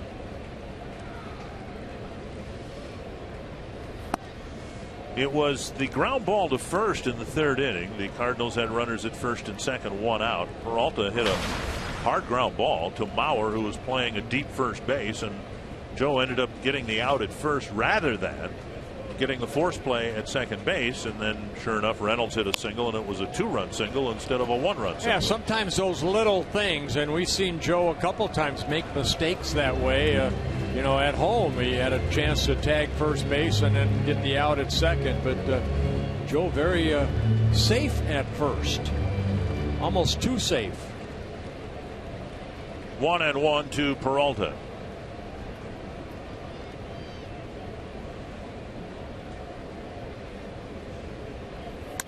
Bouncer to there 3rd. We go. There's a double play. Turn it around the horn, and the inning ends in the 5th. On to the 6th with the Cardinals up 3-1.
in front. Our Carsoup.com trivia question.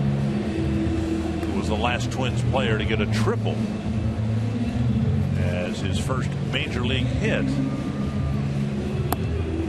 before Byron Buxton? You know what was kind of cool is that Paul Molitor, that was his 3,000 hit. Remember in Kansas City, he got a triple, and then Buxton hitting the triple last night. Hopefully one of many in his career. Well, Waka starting his sixth inning of work, and really from here down, this is where he has been hit the hardest. The first 5 innings so far in the first 12 starts, he's had an ERA at 1.5. But after the 6th inning on, his ERA jumps to 5.82. Dozier will lead off the 6th, and he takes ball 1. Just right now, that was pitch number 60 for Waka. Has 3 strikeouts, no walks. Set the Twins down in order in innings 2, 3, and 4. And now Dozier takes outside 2-0.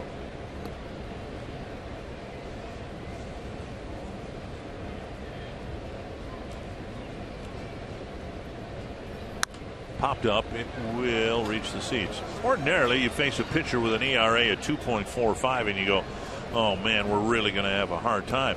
He's just a pedestrian run-of-the-mill St. Louis pitcher. The team has an ERA that's very close to that. So it really doesn't make any difference whether it's Waka, Martinez, Garcia. I mean, they're all pitching good. That's why they've won so many games, 42 and 21.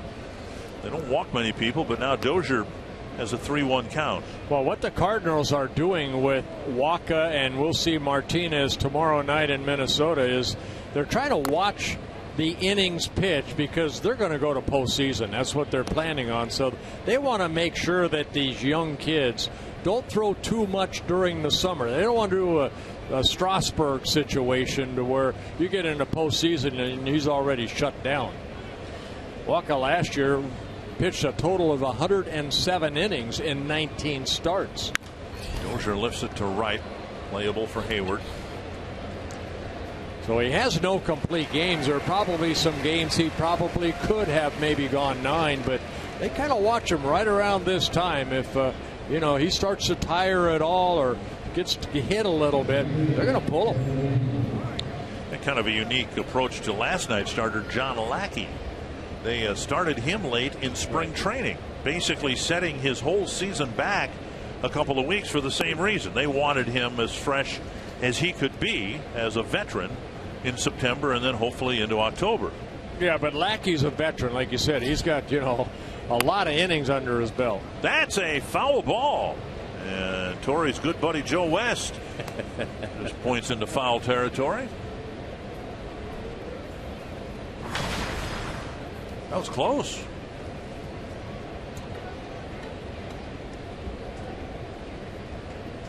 Oh, and 2.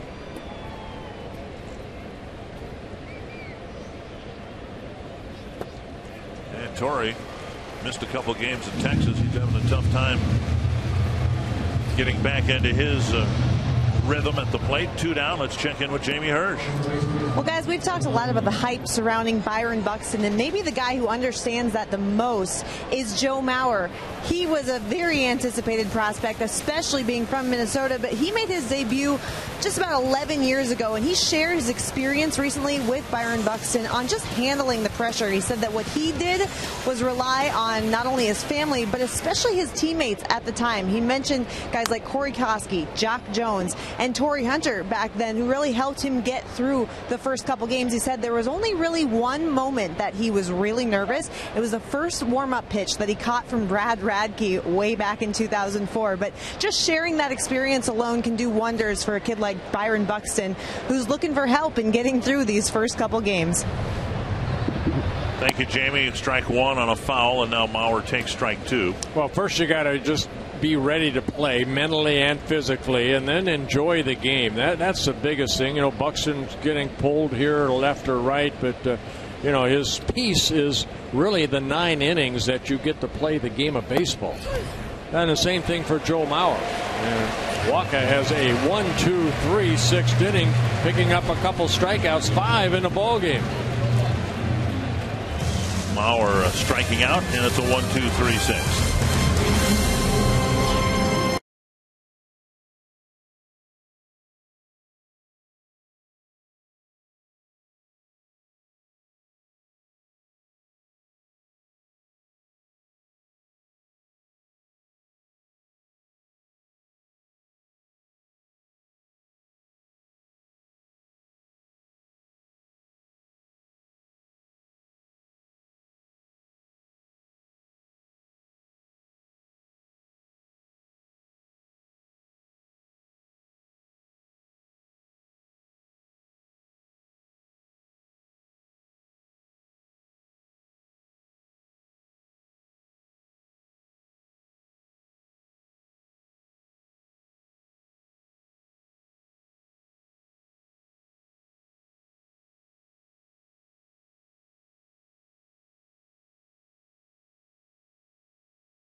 Toyota.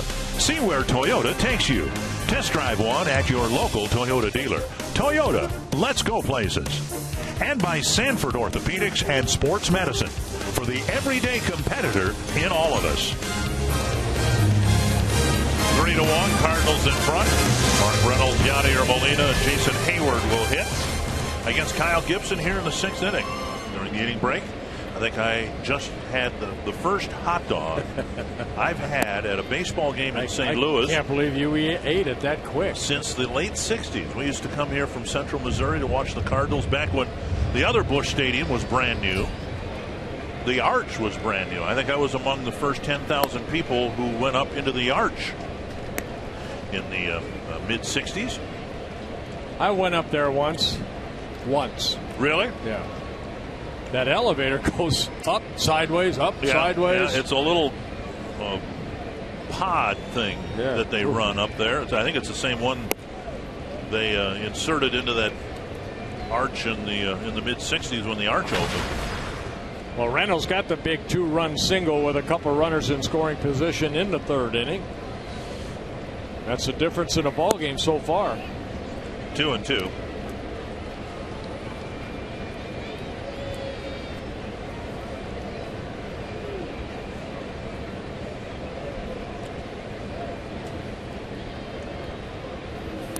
And Reynolds strikes out on a breaking ball, 1 down. And strikeout number 4 for Gibson. Here we see it again. Gibson falling in trouble in the first 3 innings and then settling down nicely. Well, his 4 strikeouts have come in the last 2 1/3 innings. Good slider right there. Molina with a double and a run scored in the 2nd. Then he bounced to short to end the 3rd inning. Gibson hasn't had a 1-2-3 inning. The Cardinals have at least 1 hit in every inning so far.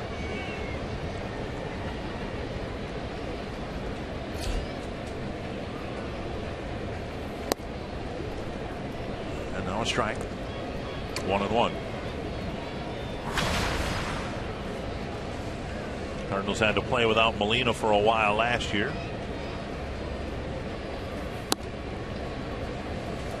Had the services of A.J. Pierzynski here.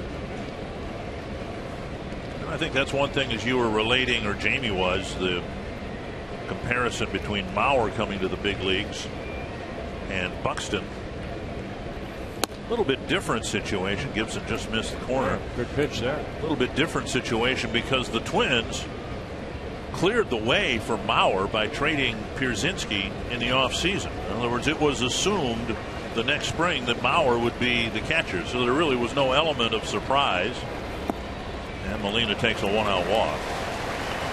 The 2nd walk for Gibson. He walked Carpenter in the 3rd inning.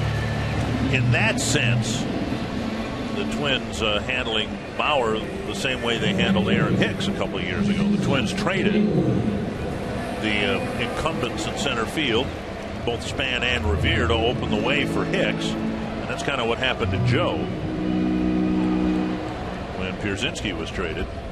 For Buxton, of course, a different deal. He's called up mid-season. And I don't believe he's touched a ball yet today, has he? Not yet, no.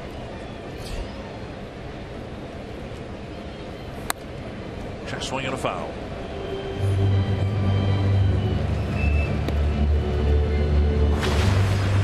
Well, for Kyle Gibson, he's making his 54th major league start. 19 wins, 20 losses, an ERA right at 4.5.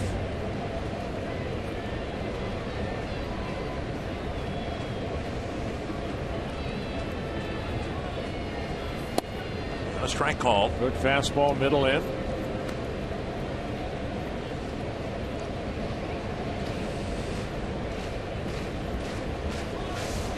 Suzuki sitting inside and Gibson hitting it. The glove.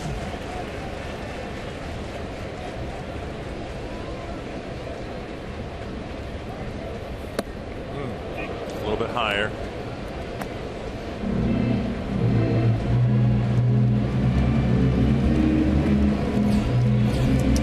Well, Gibson 17 in the first, then 13, 23 in the third. When the Cardinals put a couple runs on the board.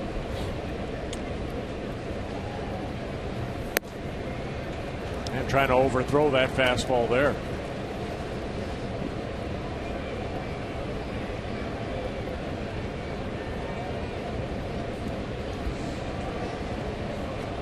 Presley and Thompson warming up.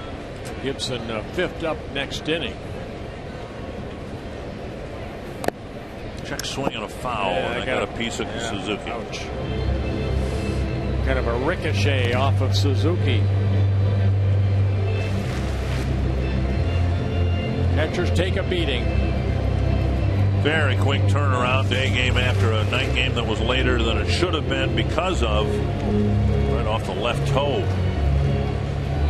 We ended later than we should have last night because we had a rain delay at the start of the game, and yet there's Suzuki behind the plate. 2-2.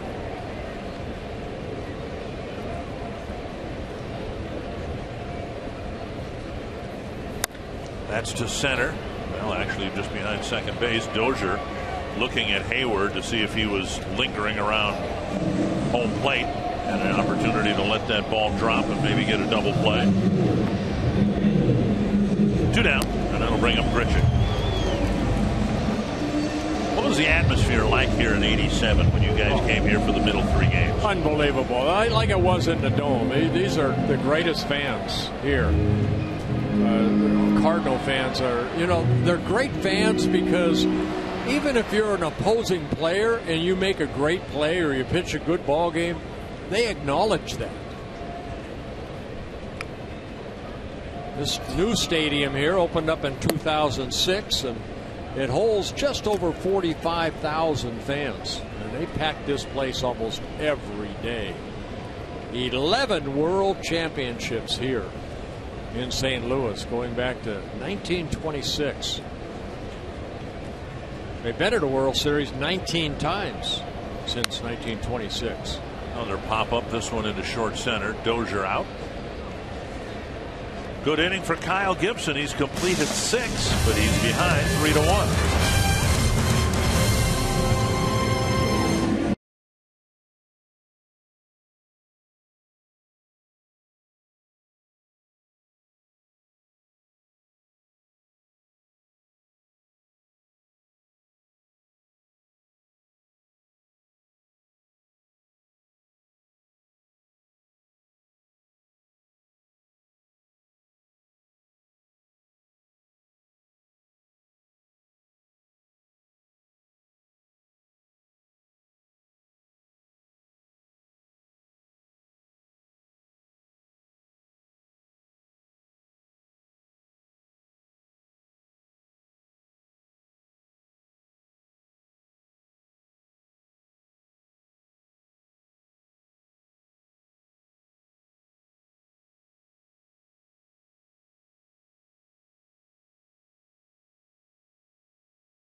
In front, 3-1. Well, it was the Twins with an early 1-0 lead thanks to Trevor Plouffe's RBI double after Dozier had singled and scored and stole second base.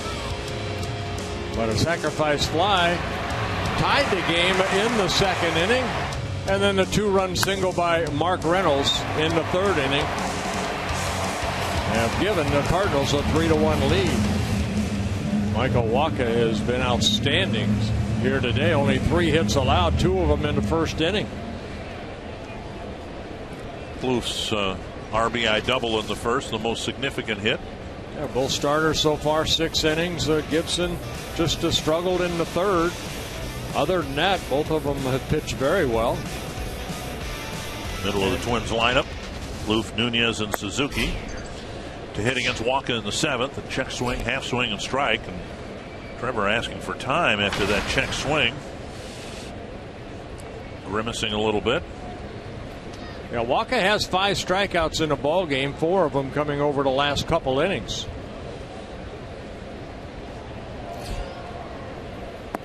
Down and away, 1-1. Started to give you some baseball news a few innings ago. Anthony Swarzak signed with a Korean team today. Was with the Indians at the start of the year. Fouled away. One of my pitchers for the WBC, Rick Vanderhoek, who used to pitch for the Orioles a little bit. He's over in Korea. He's on their World Championship team, and he's there, I believe, for the 3rd year in a row now. So some good baseball played over there. Good luck to Anthony Swarzak. You do that to stay active and hopefully perform well enough to get somebody over here interested in you for next spring. Check swing and a foul, and that got Molina. Aye. Well, we just saw Suzuki taking a check swing off the bat.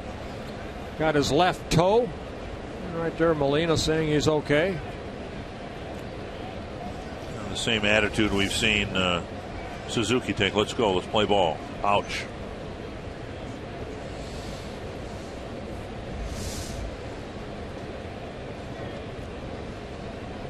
Suddenly Suzuki's left toe doesn't feel so bad.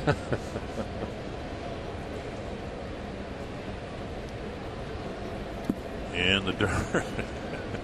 And then the next one's in the dirt. Come on.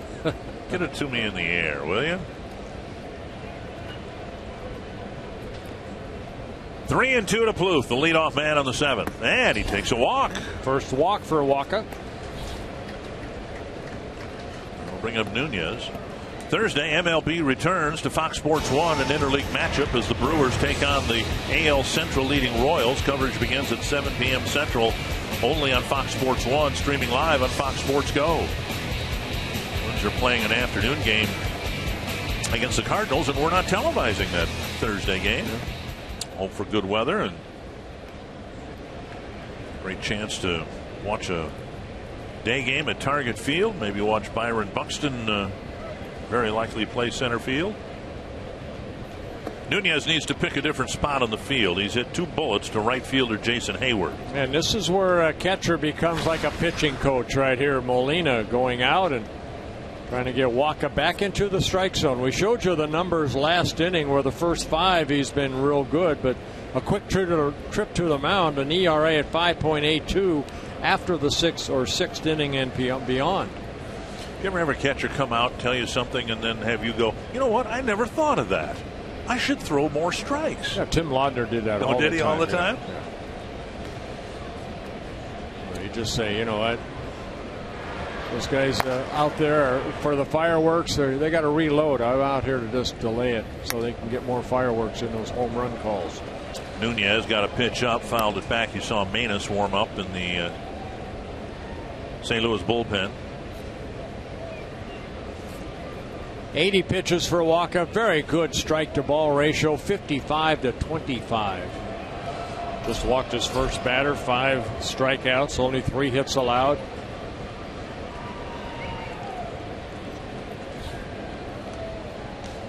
One and one.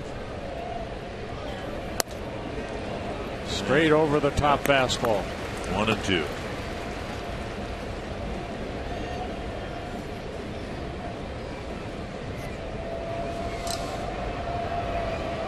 Scored late in the game last night, 1 run at a time. See if they can do anything with the leadoff walk here in the 7th. Inside. Michael Waka, just 23 years old. Cardinals #1 pick back in 2012. He's made it up here quickly out of Texas A&M, out of College Station, Texas. 19th pick overall in the 2012 draft. And Nunez gets a piece.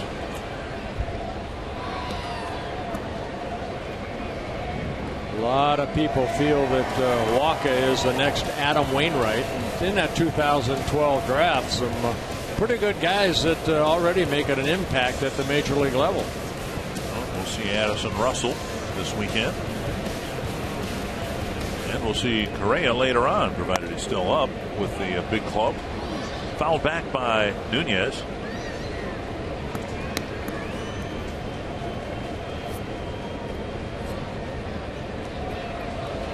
See more and more players doing what Buxton's being asked to do. Skip AAA altogether. Make the jump to the big leagues.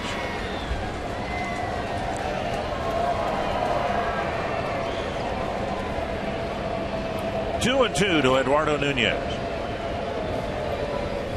Breaking ball tapped to short, and Plouffe forced at second. Nunez reaching on a fielder's choice. Hey, took something off that ball right there. Nunez way out front creates that ground ball out.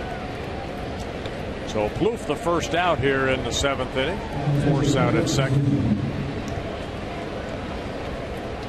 Suzuki with a couple of ground balls to short.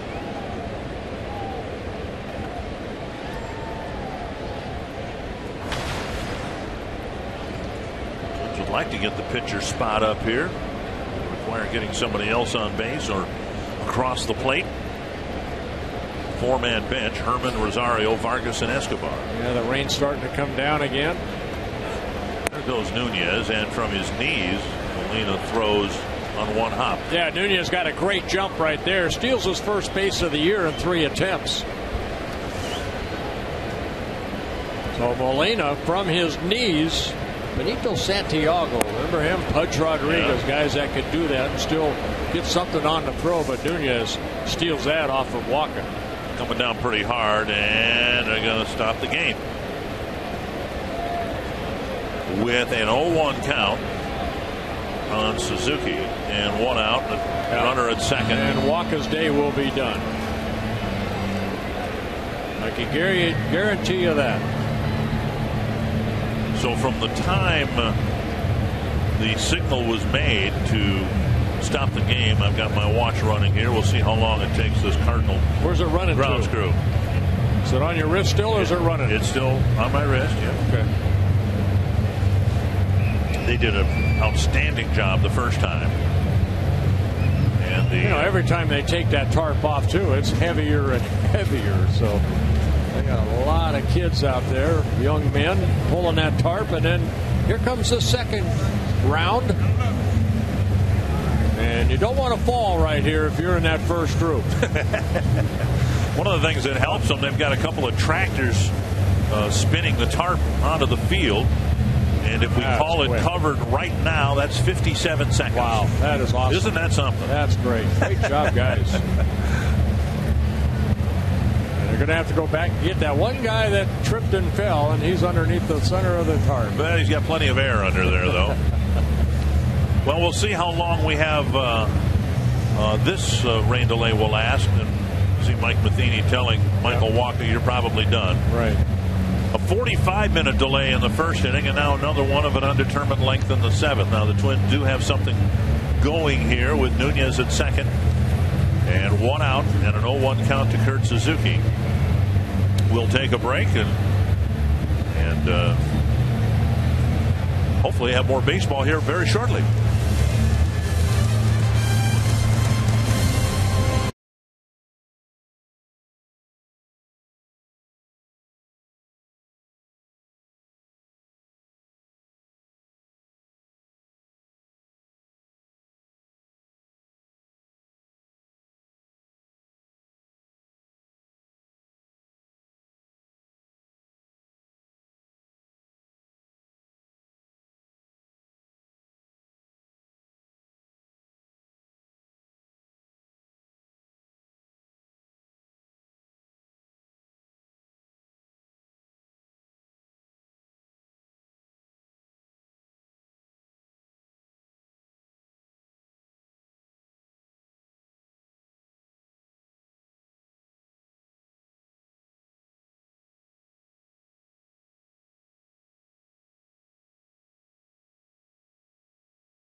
road trip, and the Twins are threatening here to the extent they've got a man in scoring position with one out, down a couple of runs. The runner is Eduardo Nunez. He just stole second base after reaching first base on a fielder's choice. Here's what set up the seventh inning.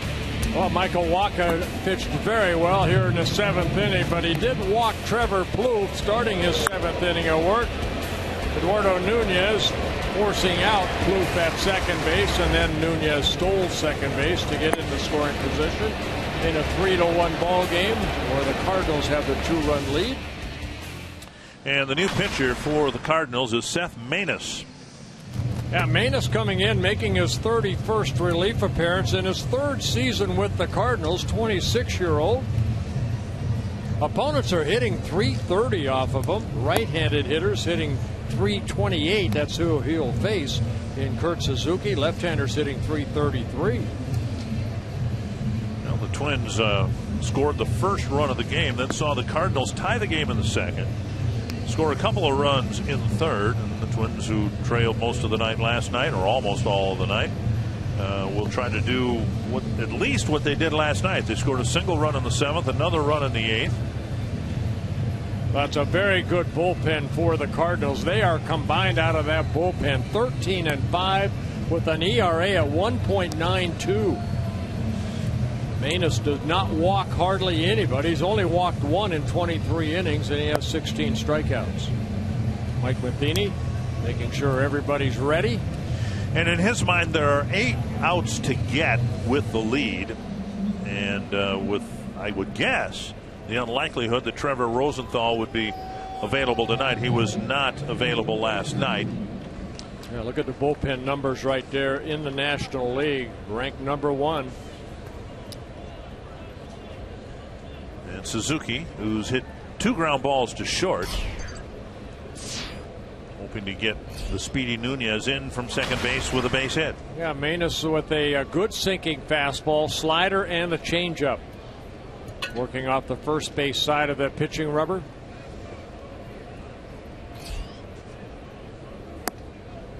Breaking ball off the plate. 47 minutes the delay here in the seventh inning. In the first inning, we had a 45-minute delay. There's a ball hit to left center field, and Borges goes back. He's not going to get there. It hits the soggy track, and Suzuki has an RBI double with Nunez scoring. It's a 3-2 game. Yeah, Maness, like I said, he doesn't walk anybody, but the opponents are hitting .330 off of him. So he got a fastball up. Kurt Suzuki did. Hits his 7th double of the year. And after Nunez stole second base, he's in scoring position. He scores on this ball hitting the warning track. Peter Borges gets it back in, but the tying run now at second base. The Twins are using a bench move here. Instead of Shane Robinson, it'll be Eddie Rosario. The pitcher spot due up behind Rosario, so we might see a good part of the Twins bench here in the seventh. Tying run at second and only 1 out. Yeah, that run charged to Michael Wacha. He ended up pitching 6 1/3 innings, 2 runs allowed. For Rosario, his second pinch hitting appearance. He's 0 for 1. Strike on the outside corner.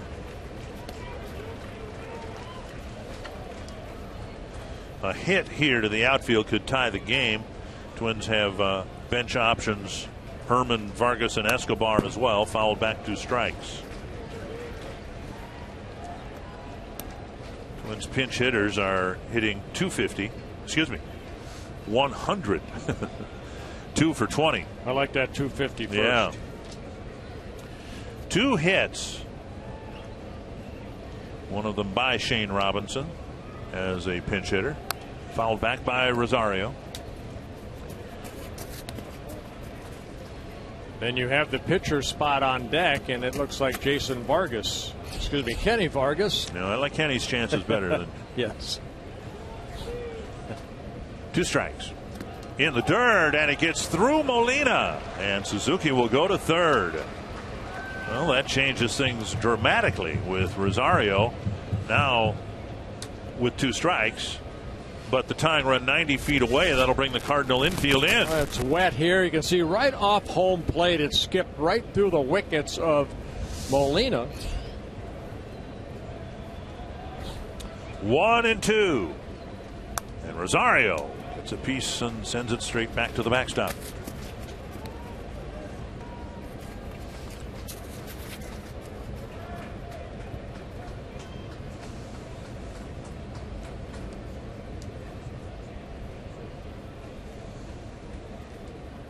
Foul back again.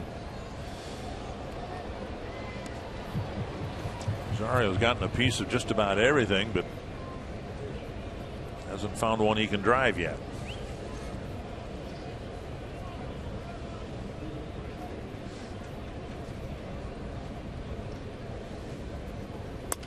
Little pop up.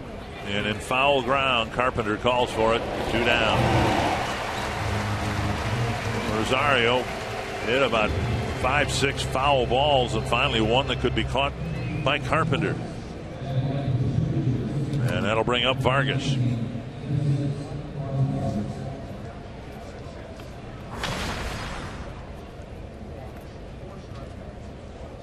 Vargas in his first pinch hitting appearance of the year. Not much of a role for Vargas in the National League play with no designated hitter. Hoping the big man can get a big pinch hit here.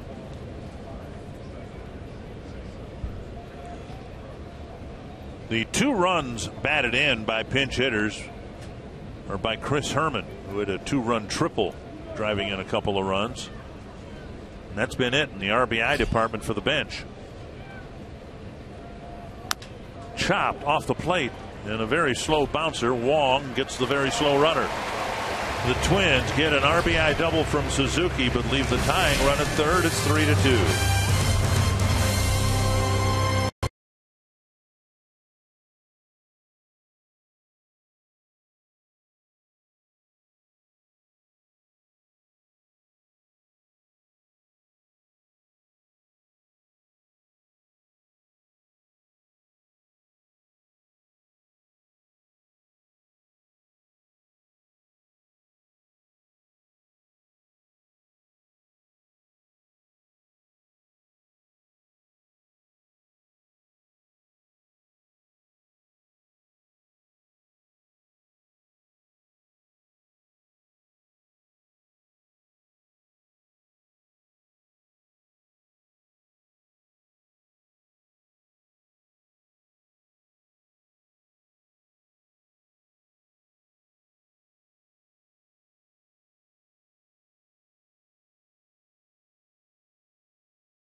Double, but the Twins still down by 1.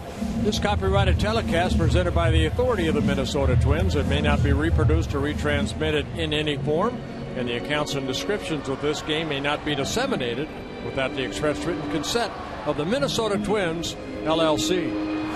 Another look at Ryan Presley out of the Twins bullpen. Yeah, Ryan worked an inning last night in the 3-2 loss to the Cardinals. He did give up 3 hits, but got a double play after the first base hit. Gave up a couple more, but worked a shutout inning, had a strikeout. Eddie Rosario staying in the game, taking over for Robinson in left field. Borges in the pitcher spot, then Wong.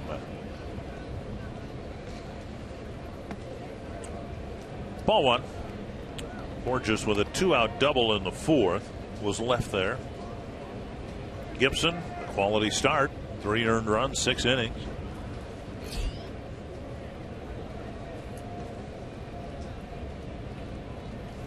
Swing and a miss, 1-1.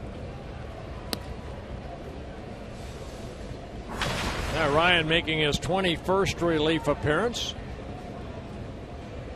Worked once in Texas, second time here in St. Louis. At the knees. Look at his numbers. An opponent batting average .227. And except for that one outing, he's had good control. He had that inexplicable outing where he walked 3 batters on 12 pitches. Pitched around it, didn't give up a run that inning, but you know, if you take that inning out, you can't, but if you could, that's 6 walks over 20 2/3 innings. That's respectable. Hasn't given up a home run. That's respectable. It's very respectable. Up and in, and now 3-2. Well, Ryan has a good fastball, straight over the top. Very good breaking ball, a big curveball. Aaron Thompson getting loose in the Twins bullpen. Full count to Peter Borges. John Jay on deck in the on-deck circle. Check swing. Did he go? Boy, pretty good pitch. And it's a walk. Presley issues a leadoff walk. And as soon as Jay is announced, the Twins may make a pitching change here. That puts the speedy Borges on at first base. Take a look at this breaking ball right here. Boy.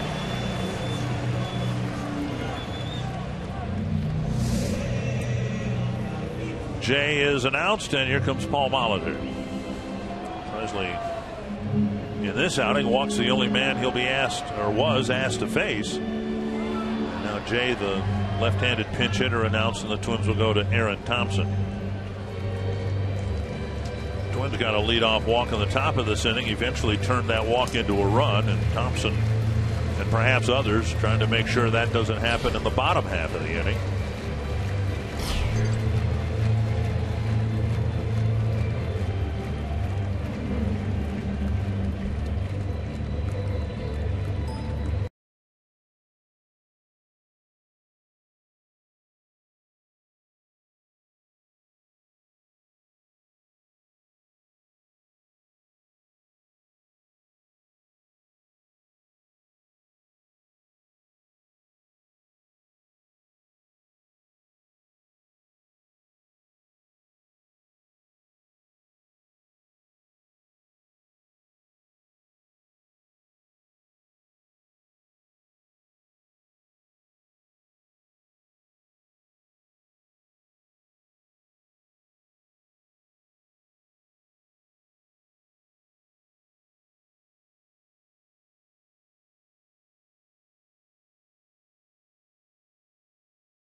Live Twins baseball every day with MLB.com at bat on your smartphone or tablet.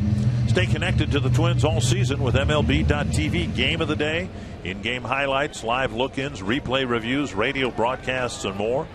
Browse the app's new features, including StatCast tracking videos and bilingual access for Spanish-speaking fans. Download MLB.com at bat, the #1 app for live baseball. Here's Aaron Thompson. Yeah, nobody's been used more out of that bullpen than Aaron Thompson, and maybe look for the possible bunt here from Jay. He's been struggling at the plate.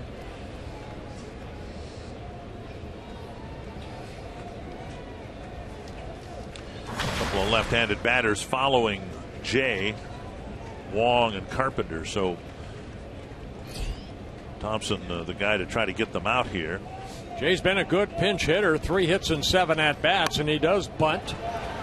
And the only play is first base. Whoa. A little Anxiety there. The sacrifice works. Thompson got his out. One down. You saw the ball slip out of his hand, and of course it's been raining here. Not as much on the infield because of the turf, but Thompson feeling his position, goes down to get it. Okay. And then throws it low to Joe Mauer, but they do get the out, and Jay does do his job. Gets Borges over to second base. Wong stung the ball 3 times against Kyle Gibson, lining out to Nunez twice. Borges at second with 1 out. Popped up. 1 strike.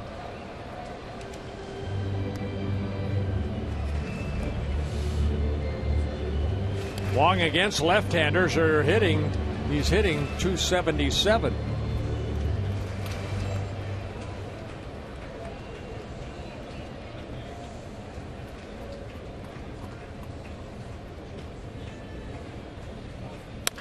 Bounce to the right side. Dozier to Mauer, 2 down. And Borges to third. Here's Matt Carpenter.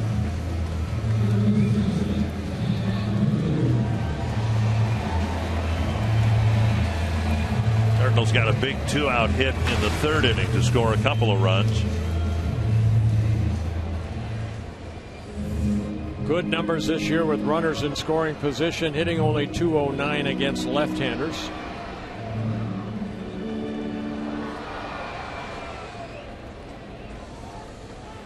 Twins and Thompson want to leave Borges at third.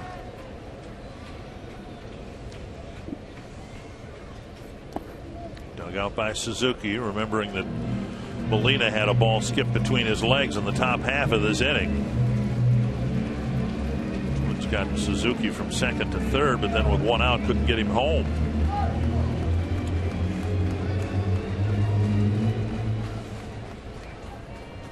A big man for Aaron Thompson to get here. 1-0.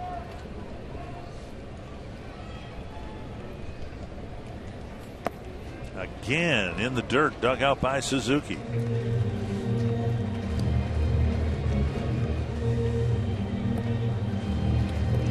You want to be careful here. Peralta on deck and Blaine Boyer loosening up in the Twins bullpen. Peralta, a right-handed hitter.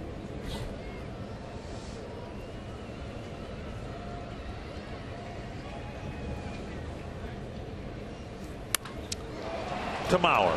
Soft line drive ends the inning. Thompson gets his 3 outs, and we head to the 8th in a 1-run game.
inning. The final score last night 3-2. Byron Buxton 1 for 9 as a big leaguer. He'll take his swings against veteran Matt Belisle. Yeah, Matt Belisle pitched a lot of years for the Cincinnati Reds, the Rockies, now in his first season with the Cardinals. 12th season overall. Buxton takes low, ball 1. Very good earned run average, 26th relief appearance, 26 in a third innings, 26 hits allowed. Has yet to give up a home run. 2-0. Buxton today a bouncer to short and a strikeout. 1 for 9. The one, of course, is triple to the gap in left center here last night. Strike 2 and 1.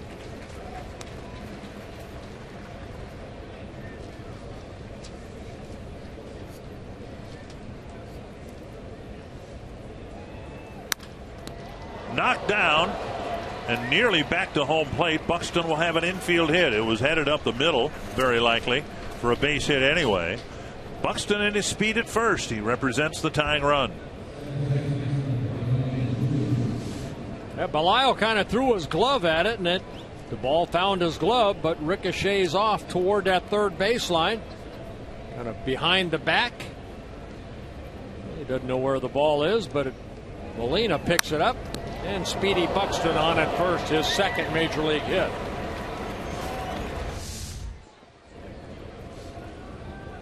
And now Dozier. Dozier with a double and a single, a stolen base, and a run scored in the first inning.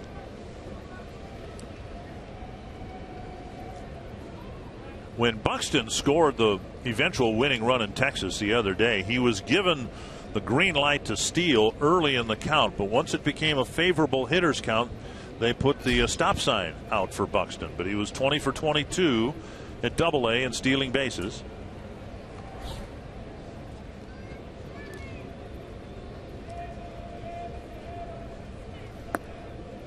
And Dozier takes a close pitch low, ball 1. And I'm sure he has watched Molina, earlier in the ballgame. He will throw behind the runner too. So yeah, you want to get that good lead, but also realize that that ball gets to the catcher's glove. Molina likes to throw that ball around. Nunez stole second last inning. A high pop up, short left. Peralta for the first out.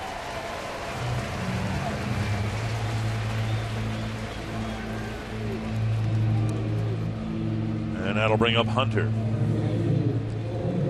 Torrey hitless last night, 0 for 3 today.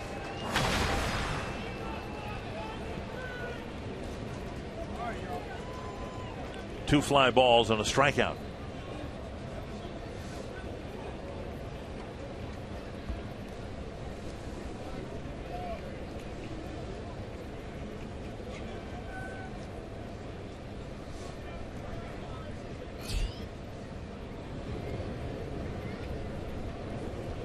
Buxton goes, and he's thrown out by play. Thrown out by Yadier Molina, 2 down. He is one of the best, Molina. And Buxton on the loose turf here, the wet turf, takes off, and a perfect throw to Wong, and the quick tag. Buxton looking in, head first slide is the second out. 2 away, and now 0-1 to Hunter, and there's a base hit to left field. So Hunter's aboard, and that'll get Mauer to the plate with 2 away. 2 hits in the inning against Belisle, but because of the throwout, Twins don't have a runner in scoring position. Mauer's had a very bad day at the plate with 2 strikeouts. He hasn't gotten a ball out of the infield, and Mike Matheny's going to make a pitching change. And Joe's hitting left-handers better than right-handers. But Randy Choate, we thought Belisle was a veteran. Randy Choate has been around longer than Matt Belisle, and he will come in to face Joe Mauer with the tying run at first and 2 away.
professional career in 1999. Randy Choate is going to turn 40 this year.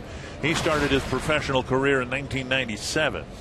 Yeah, signed by the Yankees out of Florida State. He came up with the Yankees in 2000, and look at his numbers. 29th relief appearance. He's worked only 11 1/3 innings, so he's been used in these type situations.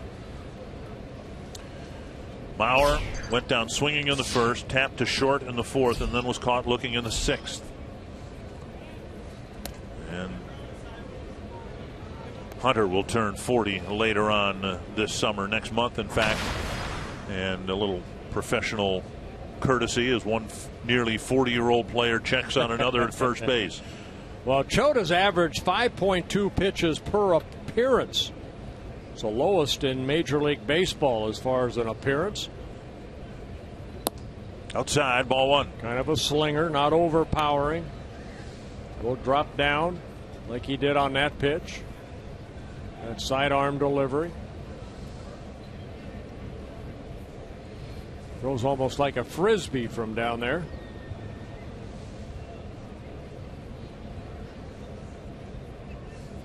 Inside. If it's possible to be a short armor and a side armor at the same time, this guy's it, isn't he? Mm-hmm. I mean, it just kind of snaps his wrist at you. He's one of these lefties that has stuck around a long time. He's pitched for the Yankees, the Diamondbacks, the Rays, the Marlins, the Dodgers, now in his third season with the Cardinals. 2-0 to Mauer. Twins need an extra base hit here to tie the game up. Swing and a miss. 2-1. Remember Jesse Orosco, how many games he pitched, but take a look at Choate right here. Kind of a slinger.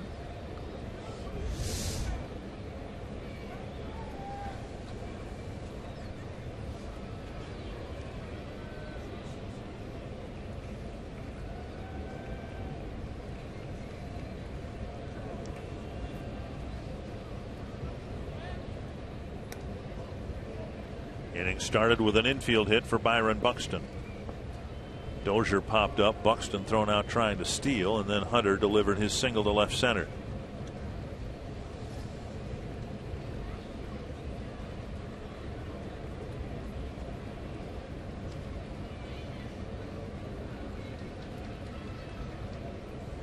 Popped up, short center.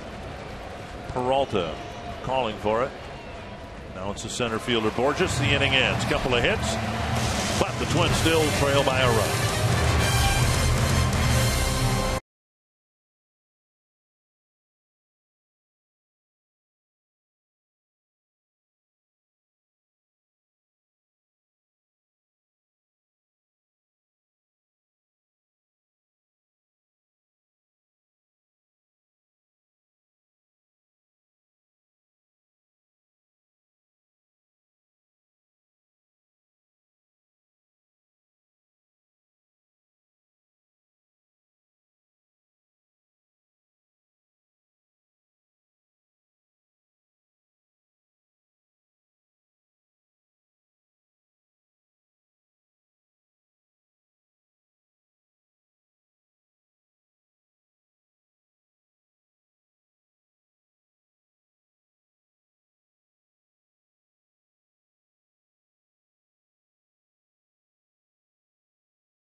Peralta, Reynolds, and Molina facing Blaine Boyer. Yeah, Blaine Boyer pitched for the Cardinals back in 2009. It has been a week between outings for Boyer. He last pitched against the Royals last Tuesday.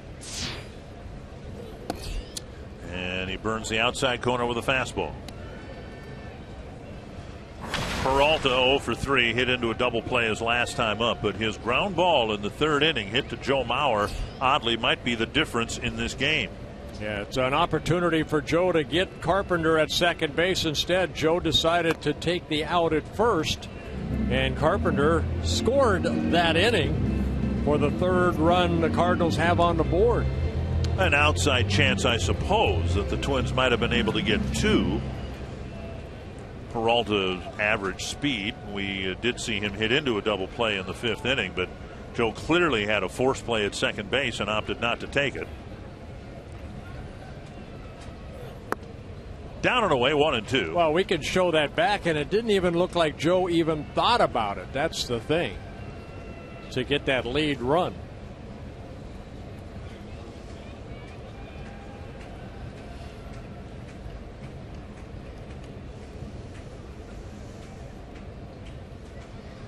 Twins bullpen pitched a scoreless seventh, and now Boyer hoping to do the same in the eighth. Then they hope there will be a bottom of the ninth. Bullpen in last night's ball game pitched 3 innings of shutout baseball to keep that game. It was Trevor May who gave up 3 runs. Twins ended up losing 3-2.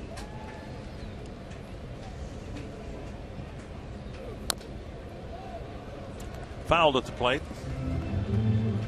Again, tomorrow night at Target Field. Here's the play we were talking about. Occurred in the third inning. A double and a walk with 1 out. Runners at first and second. Ball hit to Joe. You can see Joe feels it, and you see where Carpenter is. All Joe has to do is spin and get the force out at second base.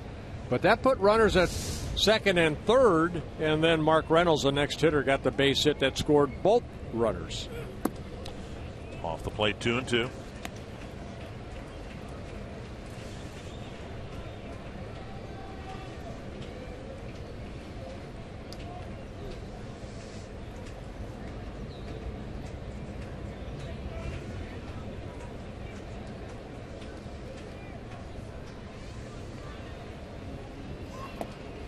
And now to the backstop, a full count.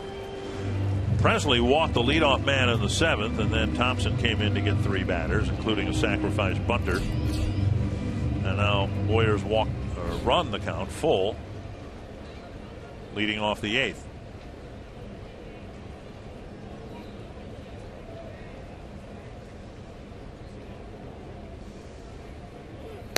And he missed another leadoff walk. That'll bring up Reynolds. Well, as I mentioned before, Boyer wore a Cardinal uniform back in 2009. He was traded by the Braves to St. Louis and then traded over. He appeared in only 15 ball games for the Cardinals, then ended the season with the Diamondbacks.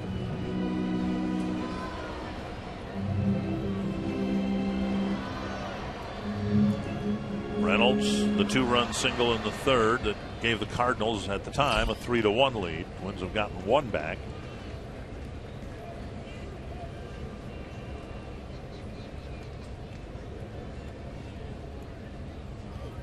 Man, not close. Suzuki wants to figure out where Boyer's sights are these days. You know, relievers sometimes like to get out there. We had Glenn Perkins on the air last night in the second inning, and he said, you know, sometimes when you don't pitch for a week, like Perk didn't to get his last save, that it takes a little while to get adjusted. But Boyer, again, he has not pitched in a week. Last time he pitched was against Kansas City. He pitched 1 inning, but he did give up a home run to Salvador Perez, in the Twins' 2-0 loss.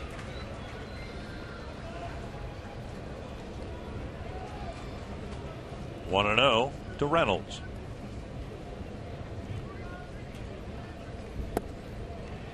Missing low. And Reynolds, a good fastball hitter.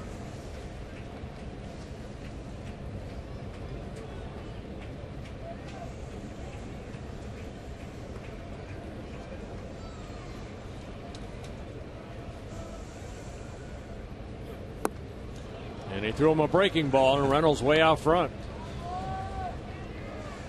Reynolds looks out there as if, come on, you can't give me a 2-0 fastball right where I want it? Yeah, middle end. 2-1.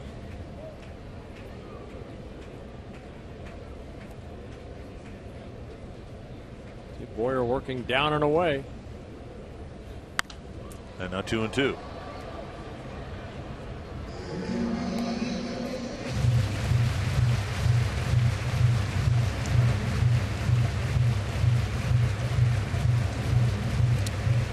Kevin Segrist, who got the save last night in place of Trevor Rosenthal, warming up for the 9th inning again today.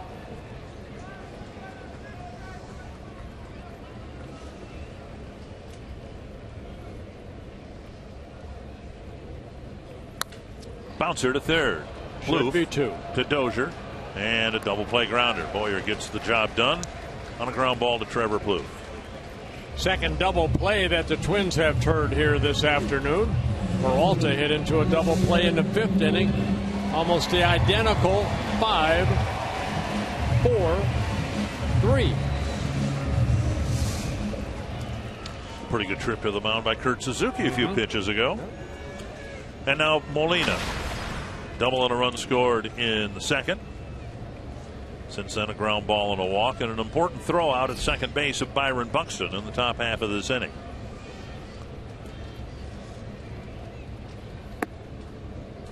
Bad swing and a miss. 1 strike.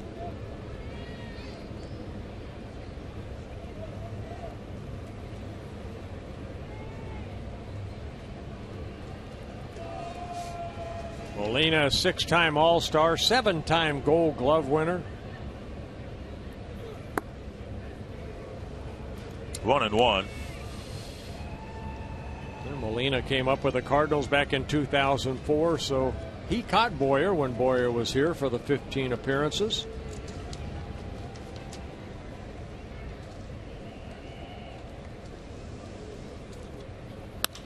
To center.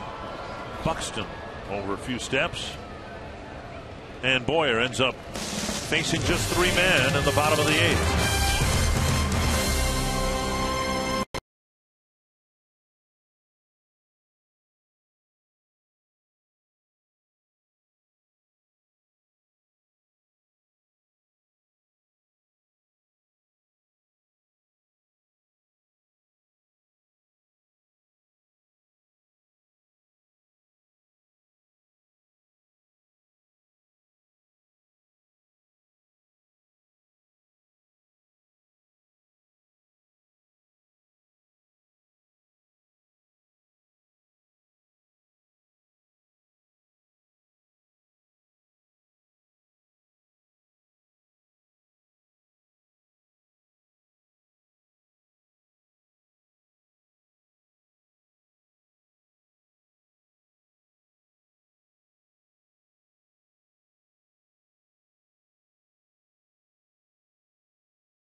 Trevor Plouffe will lead off the top of the 9th inning. He faced Segrist last night, hit a comebacker to the mound. And then it will be Nunez and Suzuki who ended the game by hitting a line drive against Segrist. But Trevor Rosenthal reporting some forearm stiffness. And so Kevin Segrist has become their backup closer. Yeah, he picked up his 2nd save in last night's ball game. Faced 4 batters. Did hit Torrey Hunter. but had a strikeout. Faced 4 batters. Hard throwing lefty. Plouffe hit a little nubber to the right of the mound as we look at it. Segrist ended up barehanding it and throwing to first. Fouled back, 1 strike. Plouffe with an RBI double in the first. He lined out to Hayward in right field in the 4th.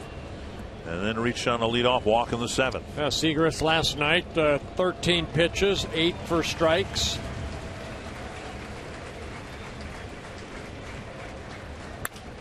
On the right field line foul, 0-2. Cardinals have dealt with so many injuries to key players, and now the National League leader in saves, Rosenthal, unable to pitch in the 9th inning in the first 2 games of this 4-game set. Molina sitting way outside. And Plouffe looks back at Mike Esterbrook in disbelief and has some discussion. Earlier, Joe Bauer had an extended chat with Esterbrook when he was called out on strike. Molina had his glove almost in the left-handed hitter's batter's box, but he does bring that glove back. Well, and pretty good pitch. Pitcher's pitch, down and away. Segrist picks a strikeout, gets a strikeout. Right under the mask of the home plate umpire, so he certainly had a good look at it. One out, and now Nunez was lined out twice, reached in a fielder's choice, stole a base, and scored.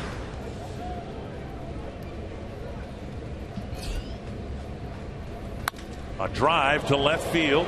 Heading back is Grichuk. Back, and it's off his glove. Nunez has 2, and he'll hold up with a double, threatening to tie the game up with a home run. Boy, he jumped on that fastball and almost went out of the ballpark. Like Grichuk had what happened to Byron Buxton happen to him here in the 9th inning, where he got there, got the glove on it. Take another look here. Grichuk going back. He leaps right here. No, I don't know that he ever got the glove on it. Over his glove, it hit the chain link fence. He gets it back in, but it's a double for Nunez, his 8th of the year. He gets into scoring position with 1 out. Had the scoring tying run at first base when Suzuki came up with 2 outs in the 9th inning last night. And he had a screaming line drive, gloved by Carpenter to end the game.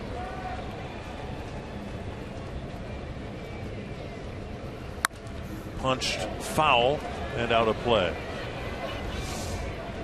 Take another look right here. He goes back and just over his head, but the ball ends up just going to the right part of his glove. Yeah. If that bullpen door had given away a little bit more and he'd gone through it, Nunez might have had a triple. 1 strike to Suzuki.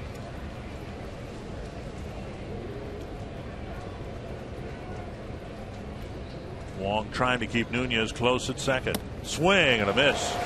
0-2. Suzuki doubled in a run in his last at bat. Well, Molina wanted it away, but that fastball rode inside, and Suzuki swinging through it.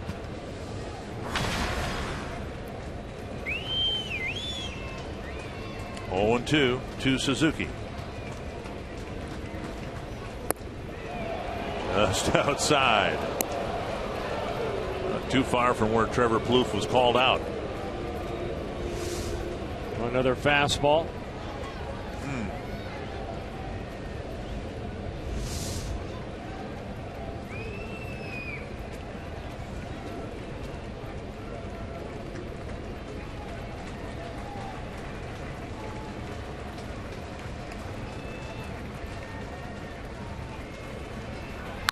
Popped up center field. Gorgeous over. 2 down.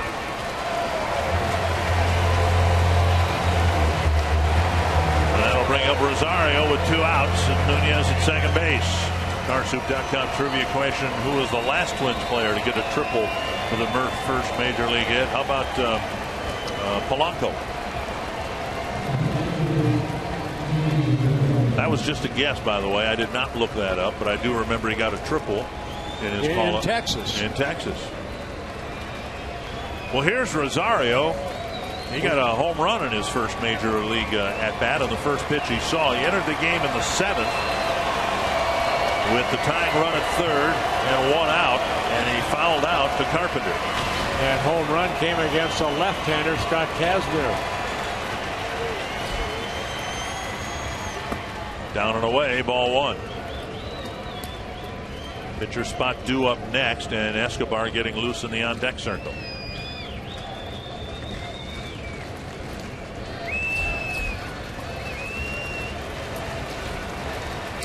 One and 0. Fouled away, 1-1. Just over 100 at bats and 15 runs batted in for Rosario.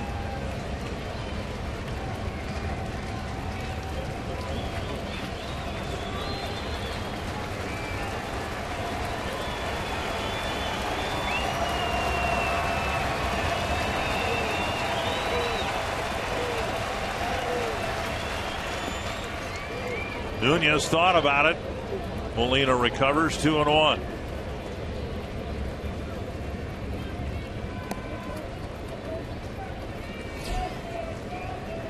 Rosario against left-handers hitting .280.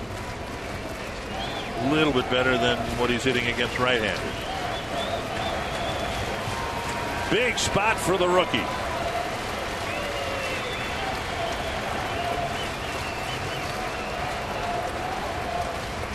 Three and 1 with Escobar on deck.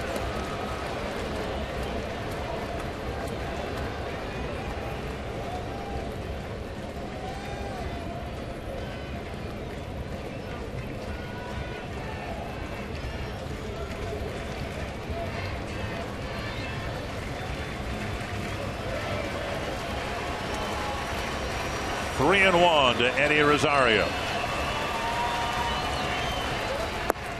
And he takes a walk. They stayed with that breaking ball. 5th walk taken by Rosario. Now the go-ahead runs on. And Escobar will bat.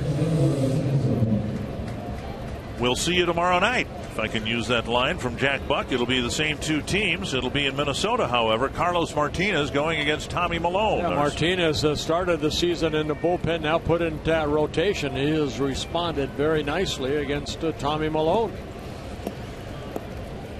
Escobar hitting under 200 as a right-handed batter.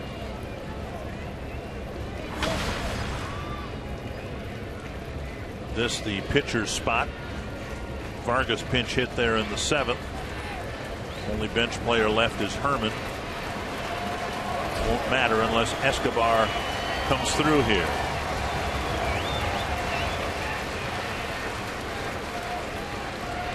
Escobar is a pinch hitter 0 for 5. He's been the most prolific bench player used for Paul Molitor this year. Swing and a miss, and not a good swing at that. He does have 3 home runs, 2 against left-handed pitchers.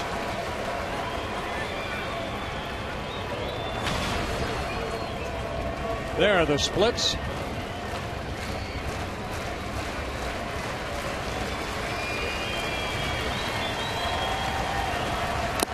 Better swing, same result, 2 strikes.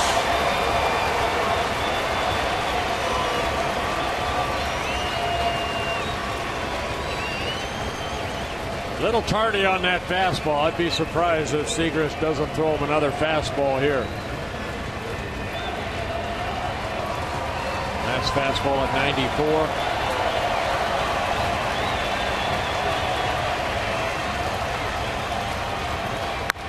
High fly to right.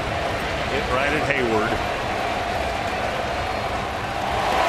And the Cardinals win the first 2 games by identical scores of 3-2. And the Cardinals continue to win here at Busch Stadium. They are now 26-7 at home. No home runs were hit in this game by the Twins. Twins pitchers still struck out 4 Cardinal batters, and that raised $4,000 for prostate cancer research. The home run challenge continues through Sunday, Father's Day. You can make your pledge by going online to homerunchallenge.org. Anthony LaPanta, the Twins, as they did last night, coming up a run short here at Busch Stadium.